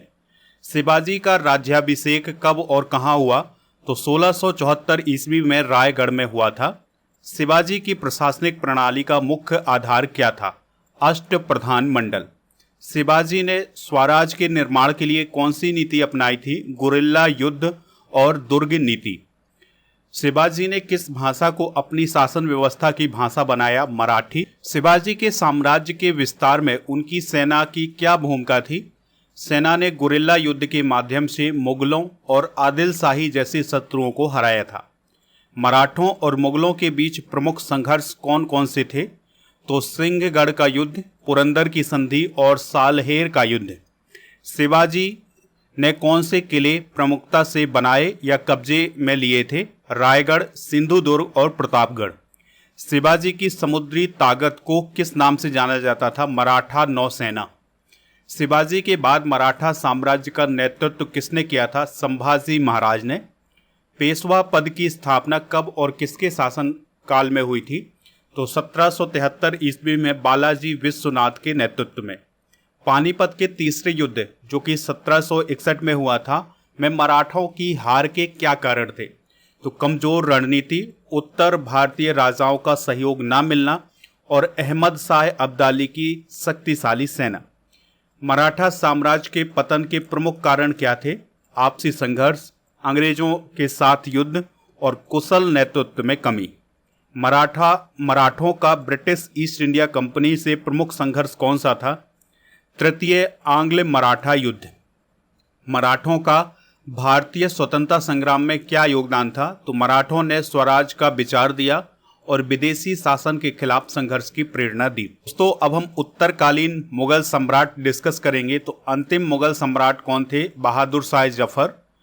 शाह आलम द्वितीय किसके संरक्षण में थे? मराठा। औरंगजेब की मृत्यु कब हुई थी? 1707 ईस्वी में। मुगल साम्राज्य का पतन किसके शासनकाल में हुआ? बहादुर शाह जफर। फारूक सियार ने किस दस्तावेज पर हस्ताक्षर किए? 1717 के फरमान में। बहादुर शाह प्रथम को और क्या कहा जाता था? तो इसे शाह आलम कहा जाता था। बहादुर शाह जफर को निर्वासित करके कहाँ भेजा गया था? रंगून। शाह आलम द्वितीय ने किस युद्ध में हार का सामना किया? बक्सर की युद्ध में। मुगलों की राजभाषा कौन सी थी? फारसी। मुगलों ने अपनी राजधानी कहाँ स्थानांतरित की? आगरा से दिल्ली। शाहजहां द्वितीय का असली नाम क्या था? रफ़ी-उद-दौला। अहमद शाह अब्दाली ने किस मुगल सम्राट के समय भारत पर हमला किया? शाह आलम द्वितीय। बहादुर शाह प्रथम ने किस नीति का पालन किया? सुलह-ए-कुल। औरंगजेब के बाद किसे उत्तराधिकारी घोषित किया गया था? बहादुर शाह प्रथम को। फारूक शाह ने किसे बंगाल का गवर्नर नियुक्त किया? मुर्शीद अली खान को। उत्तरकालीन मुगलों के दौरान सबसे शक्तिशाली ताकत कौन सी थी? मराठाओं की। मुगल साम्राज्य की स्थापना किसने की थी? बाबर ने। किस मुगल सम्राट को अंग्रेजों ने पेंशन दी? बहादुर शाह जफर। और मुगलों का पतन किन शक्तियों के कारण हुआ? मराठा, अफगान और अंग्रेज। किस वर्ष दिल्ली पर मुगल साम्राज्य का अंत हुआ? 1857 में। दोस्तों, अब हम भारत में यूरोपीय व्यापारिक कंपनियों के आगमन को डिस्कस करेंगे। तो भारत में पहली यूरोपीय व्यापारिक कंपनी कौन सी थी? पुर्तगाली। पुर्तगाली भारत कब आए थे? 1498 में। वास्को डी गामा ने भारत में कहाँ कदम रखा था? कालीकट में। और ब्रिटिश ईस्ट इंडिया कंपनी कब स्थापित हुई थी? तो सन 1600 में। फ्रांसीसी ईस्ट इंडिया कंपनी की स्थापना कब हुई थी? 1664 में। डच ईस्ट इंडिया कंपनी ने भारत में पहली फैक्ट्री कहाँ खोली थी? मसूलीपट्टनम में। इसके अलावा अगला क्वेश्चन है, भारत में सबसे पहले किसने गोवा पर कब्जा किया था? पुर्तगालियों ने। अंग्रेजों ने भारत में अपनी पहली फैक्ट्री कहाँ स्थापित की थी? सूरत में। फ्रांसीसी गवर्नर डुप्ले ने किस युद्ध में नेतृत्व किया था? कर्नाटक युद्ध में। पुर्तगाली का मुख्य व्यापारिक केंद्र कौन सा था? Goa. Dutch east India company की स्थापना कब हुई थी? 1602 में। अगला क्वेश्चन डिस्कस करते हैं, ब्रिटिश शासन के दौरान भारत में पहला फ्रांसीसी उपनिवेश कौन सा था? पांडिचेरी। दादरा और नगर हवेली किसके अधीन थे? पुर्तगालियों के। ब्रिटिश शासन के दौरान भारत में पहला फ्रांसीसी उपनिवेश कौन सा था? पांडिचेरी। दादरा और नगर हवेली किसके अधीन थे? पुर्तगालियों के। ब्रिटिश ईस्ट इंडिया कंपनी ने भारत में पहली बार कौन सा चार्टर प्राप्त किया था? तो 1600 का चार्टर। डच किस व्यापार के लिए प्रसिद्ध थे? तो जो डच थे वो मसालों के व्यापार के लिए प्रसिद्ध थे। भारत में किस यूरोपीय शक्ति ने सबसे लंबा शासन किया है? तो पुर्तगालियों ने सबसे पहले आए थे और सबसे लास्ट में गए हैं ये।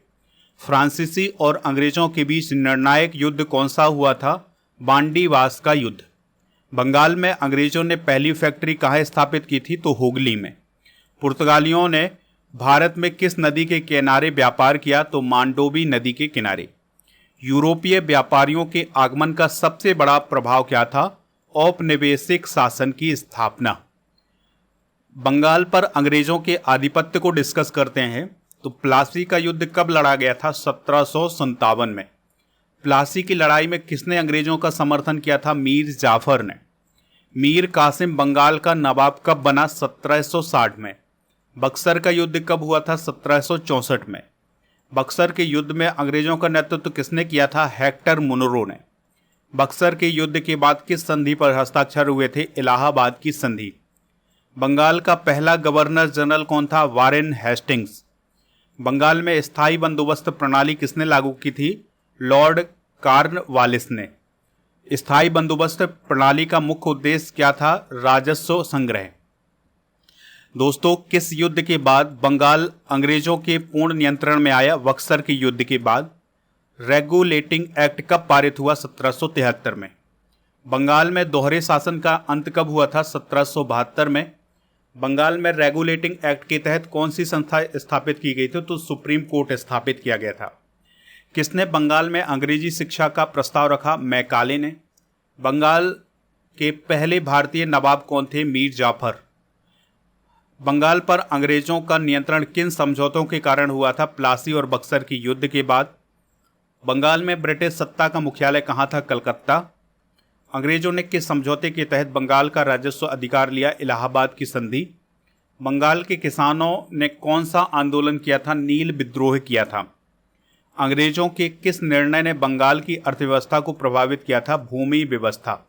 तो ये सभी क्वेश्चन आप नोट जरूर करते जाएं। अब हम डिस्कस करते हैं अंग्रेजों का मैसूर से संबंध। मैसूर राज्य का सबसे प्रसिद्ध शासक कौन था? टीपू सुल्तान। मैसूर के पहले युद्ध का समय क्या था? यानी कि जो मैसूर का पहला युद्ध हुआ था ये कब हुआ था? तो 1767 से 1769 तक। टीपू सुल्तान को किस नाम से जाना जाता था? शेर ए मैसूर। मैसूर के चौथे युद्ध में टीपू सुल्तान कब मारे गए? 1799 में। मैसूर राज्य का संस्थापक कौन था? हैदर अली। मैसूर का चौथा युद्ध किस स्थान पर हुआ? श्रीरंगपट्टनम।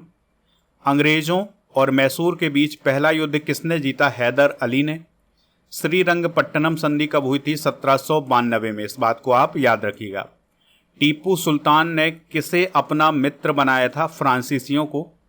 मैसूर का तीसरा युद्ध कब हुआ था? 1789 से 1792 तक। टीपू सुल्तान ने किस विदेशी शक्ति से गठबंधन किया था? तो फ्रांसीसियों से उन्होंने गठबंधन किया था। टीपू सुल्तान को किसने हराया था? तो लॉर्ड वेलेस्ली ने टीपू सुल्तान को हराया था। श्रीरंगपट्टनम किला किसने बनवाया था? तो हैदर अली ने। मैसूर के युद्धों का मुख्य कारण क्या था? ब्रिटिश प्रभुत्व। ठीक है, तो ब्रिटिश प्रभुत्व के कारण मैसूर के युद्ध हुए थे। टीपू सुल्तान की तलवार किस चीज से जड़ी थी? सोने और हीरे से। चौथे मैसूर युद्ध में किसने मुख्य भूमिका निभाई? वेलेस्ली ने। टीपू सुल्तान ने कौन सी नीति अपनाई थी? तो सामरिक मित्रता की नीति अपनाई थी। मैसूर के युद्धों के परिणाम स्वरूप क्या हुआ? तो ब्रिटिश साम्राज्य का विस्तार हुआ। टीपू सुल्तान ने किस कृषि उत्पाद को बढ़ावा दिया? रेशम। मैसूर राज्य का अंत किसके साथ हुआ था? तो टीपू सुल्तान की मृत्यु के साथ ही मैसूर राज्य का अंत हो गया था। अब हम सिख और अंग्रेज डिस्कस करेंगे। तो प्रथम आंग्ल सिख युद्ध कब हुआ था? 1845 से 1846 तक। द्वितीय आंग्ल सिख युद्ध कब हुआ था? 1848 से 1849 तक। प्रथम आंग्ल सिख युद्ध का अंत किस संधि से हुआ? लाहौर संधि। द्वितीय आंग्ल सिख युद्ध का अंत किस संधि से हुआ था? भैरवाल संधि। और अंग्रेजों ने पंजाब पर अधिकार कब किया था? 1849 में। महाराजा रणजीत सिंह का शासनकाल कब समाप्त हुआ था? तो 1839 में इनका शासनकाल समाप्त हुआ था। महाराजा रणजीत सिंह ने किस शहर को अपनी राजधानी बनाया? लाहौर। सिख साम्राज्य का पतन किसके कारण हुआ? रणजीत सिंह की मृत्यु के बाद सिख साम्राज्य का पतन हुआ था। सिख साम्राज्य के पतन के बाद किसे गद्दी पर बैठाया गया? दिलीप सिंह को। दिलीप सिंह को कहाँ निर्वासित किया गया था? इंग्लैंड। प्रथम आंग्ल सिख युद्ध में अंग्रेजों का नेतृत्व किसने किया था? लॉर्ड हार्डिंग ने। द्वितीय आंग्ल सिख युद्ध में अंग्रेजों का नेतृत्व किसने किया था? लॉर्ड वेलेस्ली ने। द्वितीय आंग्ल सिख युद्ध में अंग्रेजों का नेतृत्व किसने किया था? डलहौजी ने। किस युद्ध के बाद पंजाब ब्रिटिश साम्राज्य में विलीन हुआ? द्वितीय आंग्ल सिख युद्ध। सिखों के विद्रोह का प्रमुख कारण क्या था? अंग्रेजों की विस्तारवादी नीति। रणजीत सिंह को क्या उपनाम दिया गया था? शेर ए पंजाब। लाहौर संधि के बाद किसने अंग्रेजों की ओर से पंजाब की शासन व्यवस्था संभाली? डलहौजी। किस गवर्नर जनरल ने सिख साम्राज्य को ब्रिटिश साम्राज्य में मिलाया? डलहौजी ने। रणजीत सिंह ने किस शक्ति से मित्रता की थी? फ्रांसीसी। किस सिख गुरु ने खालसा पंथ की स्थापना की थी? गुरु गोबिंद सिंह। और किस वर्ष में अंग्रेजों ने पंजाब को आधिकारिक रूप से ब्रिटिश शासन का हिस्सा बनाया 1850। कंपनी के अधीन गवर्नर डिस्कस करते हैं तो पहला गवर्नर जनरल कौन था? Warren Hastings. रेगुलेटिंग एक्ट कब पारित हुआ? 1773। पिट्स इंडिया एक्ट किस वर्ष में पारित हुआ था? 1784। स्थायी बंदोबस्त प्रणाली किसने लागू की? लॉर्ड कॉर्नवालिस ने। चार्टर एक्ट 1813 किस गवर्नर जनरल के समय पारित हुआ था? Lord Minto. प्रथम अफगान युद्ध किसके काल में हुआ था? Lord Auckland. डाक व्यवस्था को सुधारने का श्रेय किसे दिया जाता है? तो विलियम बेटिंग को। किस गवर्नर जनरल ने भारत में अंग्रेजी शिक्षा की शुरुआत की थी? विलियम बेटिंग ने। और किस गवर्नर जनरल ने सती प्रथा का अंत किया? William betting. बंगाल का स्थायी बंदोबस्त किसने लागू किया? कॉर्नवालिस ने। रेल, तार और डाक व्यवस्था की शुरुआत किसने की थी? डलहौजी। गवर्नर जनरल का पद वायसराय में कब बदला था? 1858 में। और किस गवर्नर जनरल ने भारतीय सिविल सेवा की शुरुआत की? कॉर्नवालिस ने। सती प्रथा को समाप्त करने का कानून किस वर्ष बना? 1829 में। ईस्ट इंडिया कंपनी के गवर्नर जनरल के बाद पहला वायसराय कौन था? Lord Canning. सिंध का विलय किसके शासनकाल में हुआ? लॉर्ड एलन बरो के। दार्जिलिंग को ब्रिटिश भारत में मिलाने का श्रेय किसे दिया जाता है? तो लॉर्ड वेटिंग को। झांसी को ब्रिटिश साम्राज्य में मिलाने का मुख्य कारण क्या था? हड़प नीति। अगला क्वेश्चन है, लॉर्ड डलहौजी की हड़प नीति को अंग्रेजी में क्या कहते हैं? डॉक्ट्रिन ऑफ लैप्स बोलते हैं। दोस्तों, अब हम 1857 की महान क्रांति के बारे में डिस्कशन करेंगे। तो 1857 की क्रांति को किस नाम से जाना जाता है? प्रथम स्वतंत्रता संग्राम। 1857 की क्रांति का मुख्य कारण क्या था? चर्बी वाले कारतूस। 1857 की क्रांति की शुरुआत कहाँ से हुई? मेरठ। 1857 की क्रांति का नेतृत्व किसने किया? बहादुर शाह जफर। 1857 की क्रांति के दौरान कानपुर में किसने नेतृत्व किया? नाना साहेब। झांसी की रानी लक्ष्मीबाई ने किस स्थान पर युद्ध लड़ा? ग्वालियर। 1857 की क्रांति का अंत कब हुआ? 1858 में। मंगल पांडे ने किस स्थान पर विद्रोह किया था? बैरकपुर। और दिल्ली में क्रांति का नेतृत्व किसने किया था? बहादुर शाह जफर। 1857 की क्रांति का मुख्य केंद्र कौन सा था? मेरठ, दिल्ली, कानपुर और झांसी।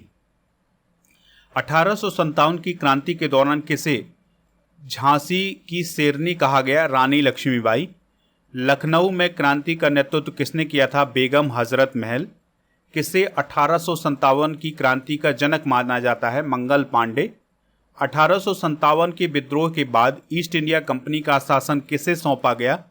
तो ब्रिटिश क्राउन को। 1857 की क्रांति का मुख्य उद्देश्य क्या था? विदेशी शासन का अंत। ब्रिटिश गवर्नर जनरल ने 1857 की क्रांति का सामना किया, यानी कि कौन सा ब्रिटिश गवर्नर जनरल था जिसके समय में 1857 की क्रांति हुई थी? तो लॉर्ड कैनिंग। 1857 की क्रांति के बाद भारत में किस पद की स्थापना हुई? वायसराय। 1857 की क्रांति की असफलता का मुख्य कारण क्या था? संगठन की कमी। 1857 के विद्रोह का सबसे बड़ा प्रभाव क्या था? कंपनी शासन का अंत। 1857 की क्रांति को किसने सिपाही विद्रोह कहा? ब्रिटिश इतिहासकारों ने। अंग्रेजी शासन के दौरान हुए कुछ महत्वपूर्ण विद्रोह भी डिस्कस कर लेते हैं। तो चुआर विद्रोह कब हुआ था? 1767 से 1779 तक। सन्यासी विद्रोह किसके खिलाफ हुआ था? तो ब्रिटिश भूमि कर के खिलाफ, यानी कि जो अंग्रेजों के द्वारा भूमि पर टैक्स लगाया जाता था उसके खिलाफ सन्यासी विद्रोह हुआ था। भील विद्रोह कब हुआ था? 1818 में। कोल विद्रोह कब हुआ था? 1831 से 1832। संथाल विद्रोह कब हुआ? 1855 से 1856। विद्रोह के दौरान संथालों का नेतृत्व किसने किया था? सिद्धू और कान्हू ने। यानी कि संथाल विद्रोह के दौरान संथालों का नेतृत्व किसने किया था? सिद्धू और कान्हू ने। वेल्लोर विद्रोह कब हुआ? 1806 में। वेल्लोर विद्रोह का मुख्य कारण क्या था? धार्मिक प्रतिबंध। पाइका विद्रोह कहाँ हुआ था? उड़ीसा में। पाइका विद्रोह का नेतृत्व किसने किया था? बख्शी जगबंधु ने। रंपा विद्रोह किसके नेतृत्व में हुआ था? अल्लूरी सीताराम राजू। कौन सा विद्रोह नील विद्रोह के नाम से प्रसिद्ध है? बंगाल के किसानों का विद्रोह। नील विद्रोह कब हुआ था? 1859 में। खासी विद्रोह किसके खिलाफ हुआ था? ब्रिटिश शासन। बस्तर विद्रोह कब हुआ था? 1910। कौन सा विद्रोह तेलंगाना विद्रोह के नाम से जाना जाता है? तो 1946 से 1900। सा विद्रोह तेलंगाना विद्रोह के नाम से जाना जाता है? 1946 से 1951 का विद्रोह। मुंडा विद्रोह का नेतृत्व किसने किया? बिरसा मुंडा। बिरसा मुंडा को किस नाम से जाना जाता था? धरती आबा। और सन्यासी विद्रोह पर आधारित उपन्यास किसने लिखा था? बंकिम चंद्र चट्टोपाध्याय ने। हो विद्रोह किस क्षेत्र में हुआ था? छोटा नागपुर। दोस्तों, भारत का स्वतंत्रता संघर्ष डिस्कस करते हैं, यानी कि भारत का जो स्वतंत्रता संग्राम था उसको डिस्कस करते हैं। तो भारतीय स्वतंत्रता संग्राम की शुरुआत किस घटना से मानी जाती है? 1857 के विद्रोह से। कांग्रेस की स्थापना कब हुई थी? 1885 में। कांग्रेस के पहले अधिवेशन के अध्यक्ष कौन थे? WC बनर्जी। बंगाल का विभाजन किस वर्ष हुआ था? 1905। बंगाल विभाजन को कब रद्द किया गया था? 1911। होम रूल आंदोलन की शुरुआत किसने की थी? बाल गंगाधर तिलक और एनी बेसेंट ने। जलियांवाला बाग हत्याकांड कब हुआ? 13 अप्रैल 1919। खिलाफत आंदोलन कब शुरू हुआ? 1919 में। असहयोग आंदोलन की शुरुआत किसने की? महात्मा गांधी। दांडी मार्च की शुरुआत कब हुई थी? 12 मार्च 1930 को। भारत छोड़ो आंदोलन की शुरुआत कब हुई? 8 अगस्त 1942 को। भारतीय स्वतंत्रता अधिनियम कब पारित हुआ? 1947। गांधी जी ने पहली बार सत्याग्रह कहाँ किया? चंपारण, जो कि बिहार में है। कांग्रेस और मुस्लिम लीग के बीच लखनऊ समझौता कब हुआ? 1916। कई बार एग्जाम में पूछा गया क्वेश्चन है, इसलिए इसे आप नोट कर लें। सुभाष चंद्र बोस ने आजाद हिंद फौज की स्थापना कब की? 1943। भारत को स्वतंत्रता कब प्राप्त हुई? 15 अगस्त 1947। भारत का विभाजन किस योजना के तहत हुआ? माउंटबेटन योजना। भारत के प्रथम प्रधानमंत्री कौन बने? जवाहरलाल नेहरू। कौन सा अधिनियम भारत में ब्रिटिश शासन का अंत करता है? भारतीय स्वतंत्रता अधिनियम 1947। भारतीय राष्ट्रीय कांग्रेस ने पूर्ण स्वराज का प्रस्ताव कब पारित किया? 1929। अब हम डिस्कस करेंगे भारतीय राष्ट्रीय आंदोलन से संबंधित कुछ महत्वपूर्ण संगठन और संस्थाएं। भारतीय राष्ट्रीय कांग्रेस की स्थापना कब हुई? 1885 में। मुस्लिम लीग की स्थापना 1906 में। होम रूल लीग की स्थापना किसने की? बाल गंगाधर तिलक और एनी बेसेंट। और किसने इंडियन सोसाइटी की स्थापना की? सुरेंद्र नाथ बनर्जी। गदर पार्टी की स्थापना कब हुई? 1913। गदर पार्टी का मुख्यालय कहाँ था? San Francisco. यंग बंगाल आंदोलन किससे संबंधित था? Henry Vivian Derozio. आर्य समाज की स्थापना कब हुई? 1875। भारतीय समाजवाद की नींव किसने रखी? M.N. राय ने। रामकृष्ण मिशन की स्थापना किसने की थी? स्वामी विवेकानंद जी ने। बनारस हिंदू विश्वविद्यालय की स्थापना किसने की? मदन मोहन मालवीय। हिंदू महासभा की स्थापना कब हुई? 1915। सत्य शोधक समाज की स्थापना किसने की? ज्योतिबा फुले। देवबंद आंदोलन की शुरुआत कब हुई? 1866। इंडियन नेशनल आर्मी यानी INA की स्थापना किसने की? सुभाष चंद्र बोस। भारत सेवक समाज की स्थापना किसने की? गोपाल कृष्ण गोखले। कांग्रेस सोशलिस्ट पार्टी की स्थापना कब हुई? 1934। रेडिकल डेमोक्रेटिक पार्टी की स्थापना किसने की? M.N. रॉय। हरिजन सेवक संघ की स्थापना किसने की? Mahatma Gandhi. Servant of India society की स्थापना कब हुई? 1905 में। भारतीय राष्ट्रीय आंदोलन से संबंधित कुछ महत्वपूर्ण फैक्ट डिस्कस करेंगे। तो भारतीय राष्ट्रीय कांग्रेस का पहला अधिवेशन कहाँ हुआ? बंबई में। सूरत विभाजन कब हुआ? 1907 में। मुस्लिम लीग का पहला अध्यक्ष कौन था? आगा खान। गांधी जी ने किस घटना के बाद असहयोग आंदोलन वापस ले लिया? चौरी चौरा कांड। गांधी इरविन समझौता कब हुआ था? 1931 में। पूना समझौता किसके बीच हुआ था? तो महात्मा गांधी और डॉक्टर B.R. अम्बेडकर के बीच में। भारत छोड़ो आंदोलन का नारा किसने दिया? महात्मा गांधी। भारत के विभाजन का प्रस्ताव किसने पारित किया? मुस्लिम लीग। साइमन कमीशन भारत कब आया? 1928। किसने स्वराज मेरा जन्मसिद्ध अधिकार है का नारा दिया? बाल गंगाधर तिलक। और भारत छोड़ो आंदोलन का नेतृत्व किसने किया? महात्मा गांधी। दांडी मार्च की शुरुआत कहाँ से हुई? साबरमती आश्रम। गांधी जी ने किसके खिलाफ सत्याग्रह का पहला प्रयोग किया? चंपारण। जलियांवाला बाग नरसंहार के विरोध में किसने सर की उपाधि लौटाई थी? रविन्द्रनाथ टैगोर। और सुभाष चंद्र बोस ने कौन सी सेना बनाई थी? आज़ाद हिंद फौज। पूर्ण स्वराज की घोषणा कहाँ से की गई? लाहौर अधिवेशन। किस आंदोलन में गांधी जी ने कर मत दो का आह्वान किया? असहयोग आंदोलन। गांधी जी ने सत्याग्रह की प्रेरणा कहाँ से ली? दक्षिण अफ्रीका। भारत में भूदान आंदोलन की शुरुआत किसने की? विनोबा भावे। दोस्तों, अब हम भारत के महान शहीद डिस्कस करेंगे। तो शहीद आजम किसे कहा जाता है? भगत सिंह को। भगत सिंह, राजगुरु और सुखदेव को फांसी कब दी गई? 23 मार्च 1931। चंद्रशेखर आज़ाद का जन्म कहाँ हुआ था? भावरा, मध्य प्रदेश में। और अगला क्वेश्चन है, खुदीराम बोस को कब फांसी दी गई? 11 अगस्त 1908 को। सुभाष चंद्र बोस को किस नाम से जाना जाता है? नेताजी के नाम से। जय हिंद का नारा किसने दिया? सुभाष चंद्र बोस। राम प्रसाद बिस्मिल का संबंध किस आंदोलन से था? काकोरी कांड। वटुकेश्वर दत्त किस घटना से जुड़े थे? असेंबली बम कांड। झांसी की रानी लक्ष्मीबाई का निधन कब हुआ है? 1858। किस महिला क्रांतिकारी को कुर्सियांग की रानी कहा जाता था? दुर्गा भाभी को। किस शहीद ने इंकलाब जिंदाबाद का नारा दिया? भगत सिंह। किस क्रांतिकारी को आज़ाद उपनाम से जाना जाता था? चंद्रशेखर आज़ाद। किसे भारतीय क्रांति का पिता कहा जाता है? बाल गंगाधर तिलक। सुखदेव थापर का जन्म कहाँ हुआ था? पंजाब। खुदीराम बोस को फांसी किस मामले में दी गई थी? मुजफ्फरपुर बम कांड में। भगत सिंह ने किस जेल में भूख हड़ताल की थी? लाहौर सेंट्रल जेल में। वंदे मातरम गीत किसने लिखा? बंकिम चंद्र चट्टोपाध्याय। भगत सिंह की जेल डायरी का नाम क्या है? स्वतंत्रता संग्राम में मेरे विचार। नेताजी सुभाष चंद्र बोस ने किस देश में आज़ाद हिंद रेडियो शुरू किया? जर्मनी। 23 मार्च को शहीद दिवस के रूप में क्यों मनाया जाता है? क्योंकि इस दिन भगत सिंह, राजगुरु और सुखदेव को फांसी दी गई थी। स्वतंत्रता आंदोलन के दौरान दिए गए प्रमुख वचन और नारे डिस्कस करेंगे। वंदे मातरम का नारा बंकिम चंद्र चट्टोपाध्याय जी ने दिया। जय हिंद का नारा सुभाष चंद्र बोस। इंकलाब जिंदाबाद भगत सिंह। स्वराज मेरा जन्मसिद्ध अधिकार है बाल गंगाधर तिलक। अंग्रेजों भारत छोड़ो महात्मा गांधी। दिल्ली चलो सुभाष चंद्र बोस। सरफरोशी की तमन्ना अब हमारे दिल में है राम प्रसाद बिस्मिल। सत्यमेव जयते मुंडक उपनिषद। करो या मरो का नारा महात्मा गांधी। जय जवान जय किसान लाल बहादुर शास्त्री। शांति का रास्ता सत्य और अहिंसा है महात्मा गांधी ने कहा। हरिजन शब्द का उपयोग महात्मा गांधी ने प्रयोग किया।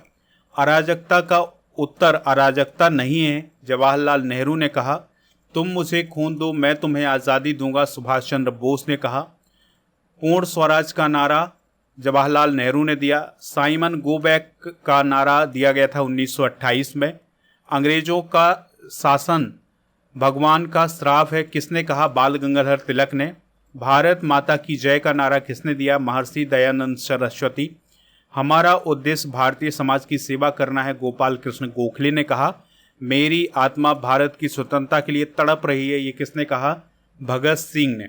स्वतंत्रता आंदोलन से संबंधित प्रकाशित पत्र पत्रिकाएं और पुस्तकें डिस्कस करते हैं। इंडियन ओपिनियन पत्रिका का प्रकाशन किसने किया? महात्मा गांधी। केसरी और मराठा पत्रिकाएं किसने शुरू की? बाल गंगाधर तिलक। गीता रहस्य पुस्तक किसने लिखी? बाल गंगाधर तिलक। हिंद स्वराज किसने लिखा? महात्मा गांधी। आनंद मठ उपन्यास के लेखक कौन बने? बंकिम चंद्र चट्टोपाध्याय। द गदर पत्रिका का प्रकाशन कहाँ हुआ? San Francisco. हरिजन पत्रिका का संपादन किसने किया? महात्मा गांधी। वंदे मातरम पत्रिका का संपादन किसने किया? अरविंदो घोष। सप्ताह पत्रिका का प्रकाशन किसने किया? भगत सिंह। और न्यू इंडिया पत्रिका का संपादन किसने किया? Annie Besant. Hindustan Republican association का घोषणा पत्र किसने लिखा? भगत सिंह ने। सत्यार्थ प्रकाश पुस्तक किसने लिखी? स्वामी दयानंद सरस्वती। रंगभूमि उपन्यास किसने लिखा? मुंशी प्रेमचंद्र। भारत एक खोज पुस्तक किसने लिखी? जवाहरलाल नेहरू। तूफानों के बीच पुस्तक के लेखक कौन है? अरविंदो घोष। कम्युनिस्ट मैनिफेस्टो का भारतीय अनुवाद किसने किया? M.N. रॉय ने।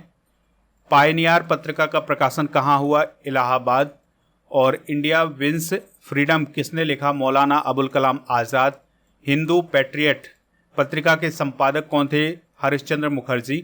The story of my experiment with truth किसकी आत्मकथा है? महात्मा गांधी। दोस्तों, अब हम डिस्कस करेंगे कांग्रेस अधिवेशन कब और कहाँ। तो भारतीय राष्ट्रीय कांग्रेस का पहला अधिवेशन कब हुआ? 1885। कांग्रेस का पहला अधिवेशन कहाँ हुआ? बंबई। कांग्रेस का पहला अध्यक्ष कौन था? डब्ल्यू.सी. बनर्जी। कांग्रेस का 1907 का अधिवेशन कहाँ हुआ? सूरत।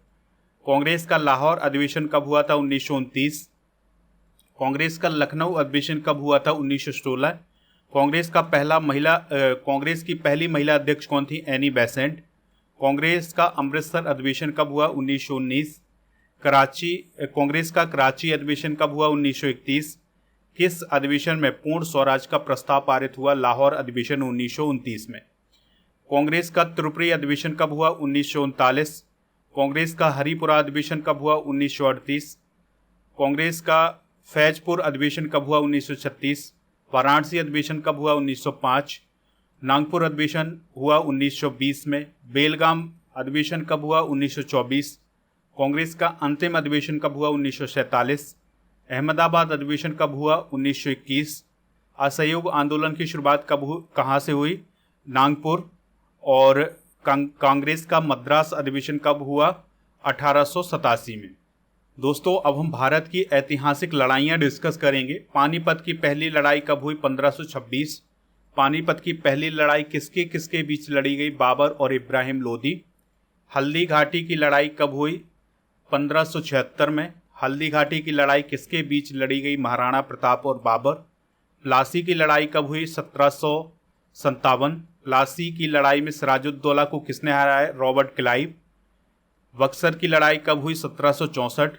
बक्सर की लड़ाई में अंग्रेजों ने किसे हराया था? मीर कासिम शुजाउद्दौला शाह आलम को।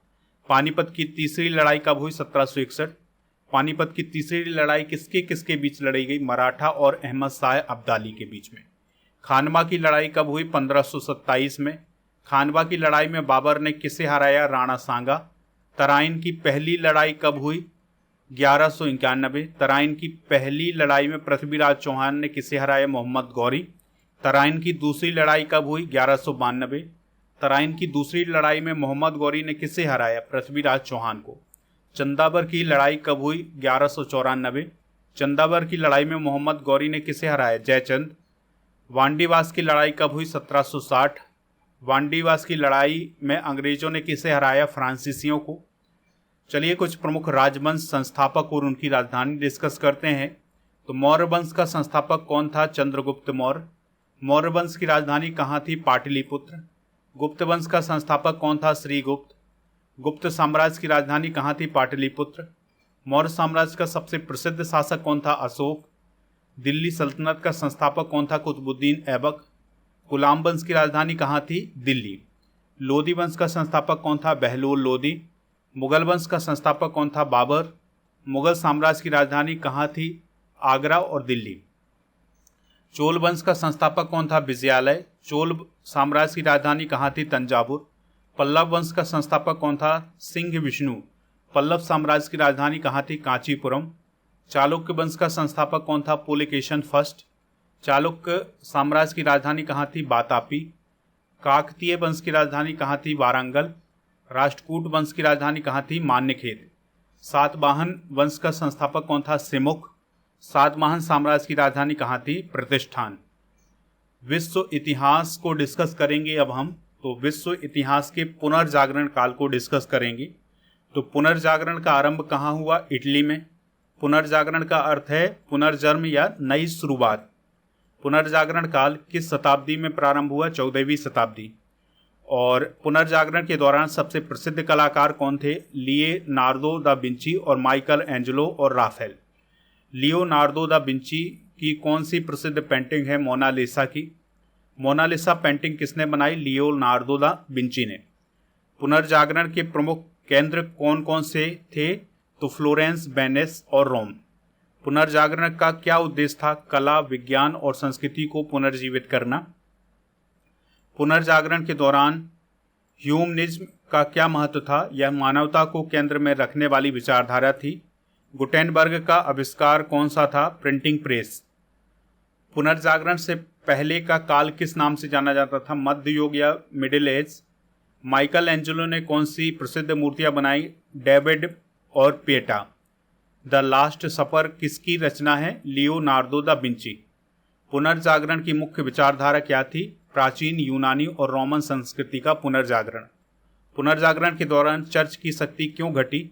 वैज्ञानिक खोजों और मानवतावादी विचारधारा के कारण। पुनर्जागरण से विज्ञान पर क्या प्रभाव पड़ा? आधुनिक वैज्ञानिक दृष्टिकोण की शुरुआत हुई। कोपरनिकस ने कौन सा सिद्धांत दिया? सूर्य केंद्रित ब्रह्मांड का। गैलीलियो गैलीली का प्रमुख योगदान क्या था? दूरबीन के आविष्कार और खगोलीय खोजों में। राफेल की कौन सी प्रसिद्ध रचनाएं हैं? School of Athens. पुनर्जागरण काल में साहित्य पर किसने प्रभाव डाला? William Shakespeare. पुनर्जागरण में यूरोप की संस्कृति को कैसे बदला? कला, वास्तुकला और ज्ञान की नई दिशा। डिवाइन कॉमेडी किसकी रचना है, या डिवाइन कॉमेडी की रचना किसने की? दांते अलिघेरी ने। मुद्रण काल के आविष्कार से पुनर्जागरण पर क्या प्रभाव पड़ा? ज्ञान का व्यापक प्रसार हुआ। मार्टिन लूथर ने कौन सी क्रांति की शुरुआत की? प्रोटेस्टेंट सुधार आंदोलन। पुनर्जागरण का अंत किस घटना से माना जाता है? वैज्ञानिक क्रांति और औद्योगिक युग की शुरुआत से। दोस्तों, अब हम अमेरिका का स्वतंत्रता संग्राम डिस्कस करेंगे। तो अमेरिका का स्वतंत्रता संग्राम कब हुआ? 1775 से 1783 तक। अमेरिका के स्वतंत्रता संग्राम का मुख्य कारण क्या था? ब्रिटिश कर और राजनीतिक नियंत्रण। बोस्टन दी पार्टी क्या थी? तो ब्रिटिश चाय कर का विरोध। अमेरिका का स्वतंत्रता संग्राम किसके खिलाफ था? ब्रिटेन। स्वतंत्रता संग्राम में किस कर को लेकर विवाद हुआ था? स्टैम्प एक्ट और sugar act. No taxation without representation का क्या मतलब था? बिना प्रतिनिधित्व के कराधान अस्वीकार है। डेक्लेरेशन ऑफ इंडिपेंडेंस कब जारी हुआ? 4 जुलाई 1776 को। डेक्लेरेशन ऑफ इंडिपेंडेंस के मुख्य लेखक कौन थे? Thomas Jefferson. जॉर्ज वाशिंगटन का क्या योगदान था? क्रांतिकारी सेना के वो कमांडर थे। अमेरिका के स्वतंत्रता संग्राम में फ्रांस ने क्या भूमिका निभाई? आर्थिक और सैन्य सहायता प्रदान की। बोस्टन मैसाक्र किस घटना को संदर्भित करता है? ब्रिटिश सैनिकों द्वारा उपनिवेशवादियों की हत्या। किस युद्ध में अमेरिका को स्वतंत्रता दिलाई? यॉर्क टाउन की लड़ाई। यॉर्क टाउन की लड़ाई का क्या महत्व है? तो ब्रिटिश की हार की अंतिम लड़ाई हुई। अमेरिका की स्वतंत्रता संग्राम का नेतृत्व किसने किया? George Washington. कौन सा समझौता अमेरिका की स्वतंत्रता को मान्यता देता है? पेरिस की संधि, जो कि 1783 में हुई थी। लेक्सिंगटन और कॉनकॉर्ड की लड़ाई क्यों प्रसिद्ध है? तो स्वतंत्रता संग्राम की ये पहली लड़ाई थी। कॉन्टिनेंटल कांग्रेस क्या थी? तो अमेरिकी नेताओं का ये समूह था। स्वतंत्रता संग्राम में औपनिवेशिक सैनिकों को क्या कहा जाता था? पैट्रियट्स। अमेरिकी स्वतंत्रता संग्राम के दौरान ब्रिटिश सेना का नेतृत्व किसने किया था? जॉर्ज कॉर्नवालिस ने। और थॉमस पेन की पुस्तक का क्या नाम है? Common sense. अमेरिकी स्वतंत्रता संग्राम में 1776 का क्या महत्व है? स्वतंत्रता की घोषणा की गई थी इस बार। स्टैम्प एक्ट क्या था? ब्रिटिश कर कानून। अमेरिका के स्वतंत्रता संग्राम में काले गुलामों की क्या भूमिका थी? दोनों पक्षों में सेवा। फ्रेंच और इंडियन वॉर स्वतंत्रता संग्राम से कैसे जुड़ी हुई थी? ब्रिटिश कर वृद्धि का कारण। संघीय संविधान की रचना कब हुई? 1787 में। दोस्तों, अब हम फ्रांस की राज्य क्रांति डिस्कस करेंगे। तो फ्रांस की राज्य क्रांति कब हुई? 1789 में। फ्रांस की राज्य क्रांति का मुख्य कारण क्या था? आर्थिक संकट, सामाजिक असमानता और निरंकुश शासन। वेस्टिल दुर्ग पर हमला कब हुआ? 14 जुलाई 1789। फ्रांस की राज्य क्रांति का आदर्श वाक्य क्या था? स्वतंत्रता, समानता और बंधुत्व। राज्य क्रांति के दौरान कौन से 3 वर्ग थे? प्रथम वर्ग पादरी, द्वितीय वर्ग कुलीन और तृतीय वर्ग सामान्य जनता। लुई 16वें कौन थे? फ्रांस के राजा। मैरी एंटोनेट का क्या महत्व है? तो वह फ्रांस की रानी थी जिन्हें विलासिता का प्रतीक माना गया। टेरर काल किसे कहा जाता है? तो 1793 से 1794 का काल, जिसमें बड़े पैमाने पर हत्याएं हुई थीं। और राज्य क्रांति के दौरान जैकविन क्लब का क्या महत्व था? यह कट्टर क्रांतिकारियों का समूह था। रोबेस्पियर कौन थे? तो राज्य क्रांति के कट्टरपंथी नेता थे। Declaration of rights of man क्या है? तो ये एक क्रांतिकारी घोषणा पत्र जो स्वतंत्रता और समानता की वकालत करता है। ए स्टेट जनरल क्या था? तो दोस्तों फ्रांस की पारंपरिक संसद को ए स्टेट जनरल कहा जाता था। राज्य क्रांति के दौरान फ्रांस की अर्थव्यवस्था कैसी थी? गहरे आर्थिक संकट में थी। राज्य क्रांति के दौरान महिलाओं की क्या भूमिका थी? तो दोस्तों उन्होंने रोटी के लिए मार्च जैसे आंदोलनों में हिस्सा लिया था। राज्य क्रांति के परिणाम स्वरूप कौन सा नया संविधान बना? 1791 का संविधान। नेपोलियन बोनापार्ट का राज्य क्रांति में क्या योगदान था? उन्होंने राज्य क्रांति के बाद फ्रांस को स्थिरता प्रदान की थी। नेशनल असेंबली का गठन क्यों किया गया? तृतीय वर्ग के अधिकारों की रक्षा के लिए। द थर्ड एस्टेट किसे कहा जाता है? फ्रांस की सामान्य जनता को। राज्य क्रांति का प्रभाव यूरोप के अन्य बड़े देशों पर क्या पड़ा? तो लोकतंत्र और राष्ट्रीयता के विचारों का प्रसार हुआ। मार्सले गीत का क्या महत्व है? तो यह फ्रांस का राष्ट्रीय गान बना। बेस्टील पर हमला फ्रांस में किसका प्रतीक बन गया? उत्पीड़न और निरंकुशता के अंत का। राज्य क्रांति में चर्च की शक्ति पर क्या प्रभाव पड़ा? चर्च की शक्ति कम हो गई। फ्रांस की राज्य क्रांति में अमेरिकी क्रांति का क्या प्रभाव था? स्वतंत्रता और लोकतंत्र के विचार। गिलोटिन का उपयोग क्यों किया गया?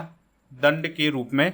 और राज्य क्रांति का अंत किस घटना से हुआ? नेपोलियन की सत्ता ग्रहण से। दोस्तों अब हम इटली के एकीकरण को डिस्कस करेंगे। तो इटली के एकीकरण की शुरुआत कब हुई? 19वीं शताब्दी में। इटली का एकीकरण किसके नेतृत्व में हुआ? ग्यूसेप्पे मोज़नी, ग्यूसेप्पे गैरीबाल्डी और कैमिलो कैबूर। ग्यूसेप्पे मोज़नी का क्या योगदान था? तो यंग इटली आंदोलन के संस्थापक थे। ग्यूसेप्पे गैरीबाल्डी कौन थे? तो इटली के क्रांतिकारी नेता थे। और रेड शर्ट्स क्या थे? तो गैरीबाल्डी के अनुयायी। कैबूर का इटली के एकीकरण में क्या योगदान था? तो उन्होंने कूटनीति तरीकों से इटली का एकीकरण किया। इटली का एकीकरण किस वर्ष पूरा हुआ? 1871 में। इटली का एकीकरण किन राज्यों को जोड़कर हुआ? सिसिली, नेपल्स, वेनेटिया और लोम्बार्डी और रोम। और सार्डिनिया पिडमोंट का क्या महत्व है? तो यह इटली के एकीकरण का प्रमुख केंद्र था। इटली के एकीकरण में ऑस्ट्रिया का क्या भूमिका थी? तो ऑस्ट्रिया ने लंबे समय तक इटली के क्षेत्रों पर अधिकार किया। इटली के एकीकरण के दौरान क्रीमियन युद्ध का क्या प्रभाव था? अंतर्राष्ट्रीय समर्थन मिला। गैरीबाल्डी ने सिसिली और नेपल्स पर कब्जा कब किया? 1860 में। रोम इटली का हिस्सा कब बना? 1871 में। इटली के एकीकरण के बाद कौन राजा बना? Victor Emmanuel second. इटली का एकीकरण किस प्रकार की क्रांति थी? राष्ट्रीयता आधारित। यंग इटली मूवमेंट किसने शुरू किया? ग्यूसेप्पे मोज़नी ने। इटली के एकीकरण के प्रमुख चरण क्या थे? सिसिली की विजय, नेपल्स पर कब्जा, रोम का अधिग्रहण। इटली के एकीकरण में फ्रांस ने क्या भूमिका निभाई? फ्रांस ने ऑस्ट्रिया के खिलाफ समर्थन दिया। इटली के एकीकरण पर प्रसा का क्या प्रभाव था? तो प्रसा के सहयोग से ऑस्ट्रिया को हराया गया। अगला क्वेश्चन है, इटली का एकीकरण किस समझौते में से पूरा हुआ? फ्रैंकफर्ट समझौते से। वर्साय की संधि का इटली के एकीकरण पर क्या प्रभाव पड़ा? प्रत्यक्ष प्रभाव नहीं था, लेकिन क्षेत्रीय विवादों पर चर्चा हुई। इटली के एकीकरण में राष्ट्रीयता का क्या महत्व था? तो राष्ट्रीयता ने सभी क्षेत्रों को एकजुट किया। इटली के एकीकरण के परिणाम स्वरूप क्या समस्याएं हुई? क्षेत्रीय असमानता और आर्थिक संकट। इटली का एकीकरण यूरोप की राजनीति को कैसे प्रभावित करता है? तो यह राष्ट्रीयता और लोकतंत्र के विचारों को प्रोत्साहित करता है। गैरीबाल्डी को द हीरो ऑफ वर्ल्ड्स क्यों कहा जाता है? तो उन्होंने यूरोप और दक्षिण अमेरिका दोनों में स्वतंत्रता संग्रामों में भाग लिया था। अब रूसी क्रांति को डिस्कस करेंगे। तो रूसी क्रांति कब हुई? 1917 में। रूसी क्रांति के मुख्य कारण क्या थे? गरीबी, युद्ध और जार की निरंकुशता। जार निकोलस सेकंड कौन थे? तो रूस के अंतिम सम्राट। रूसी क्रांति का पहला चरण क्या था? फरवरी क्रांति। अक्टूबर क्रांति किसके नेतृत्व में हुई? Vladimir Lenin. और बोल्शेविक पार्टी के नेता कौन थे? Vladimir Lenin. फरवरी क्रांति के बाद कौन सी सरकार बनी? अंतरिम सरकार बनी थी। अक्टूबर क्रांति में किस पार्टी ने सत्ता हासिल की? बेलशेविक। सोवियत का क्या अर्थ है?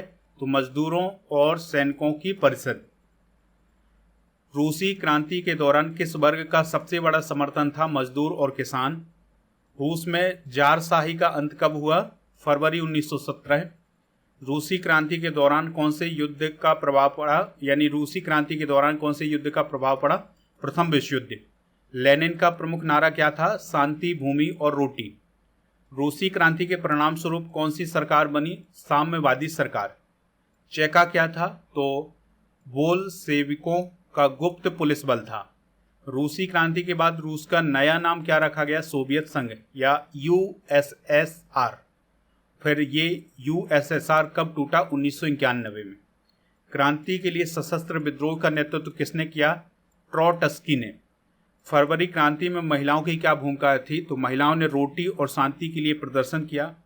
जार निकोलस सेकेंड को किस वर्ष हटाया गया? 1917 में। रेड आर्मी किसने बनाई? लियो ट्रोट्स्की ने। रूसी क्रांति का प्रमुख आर्थिक कारण क्या था? भूख और गरीबी। लेनिन की अप्रैल थीसिस का क्या महत्व था? तो उसने बोल्शेविक क्रांति की रूपरेखा दी।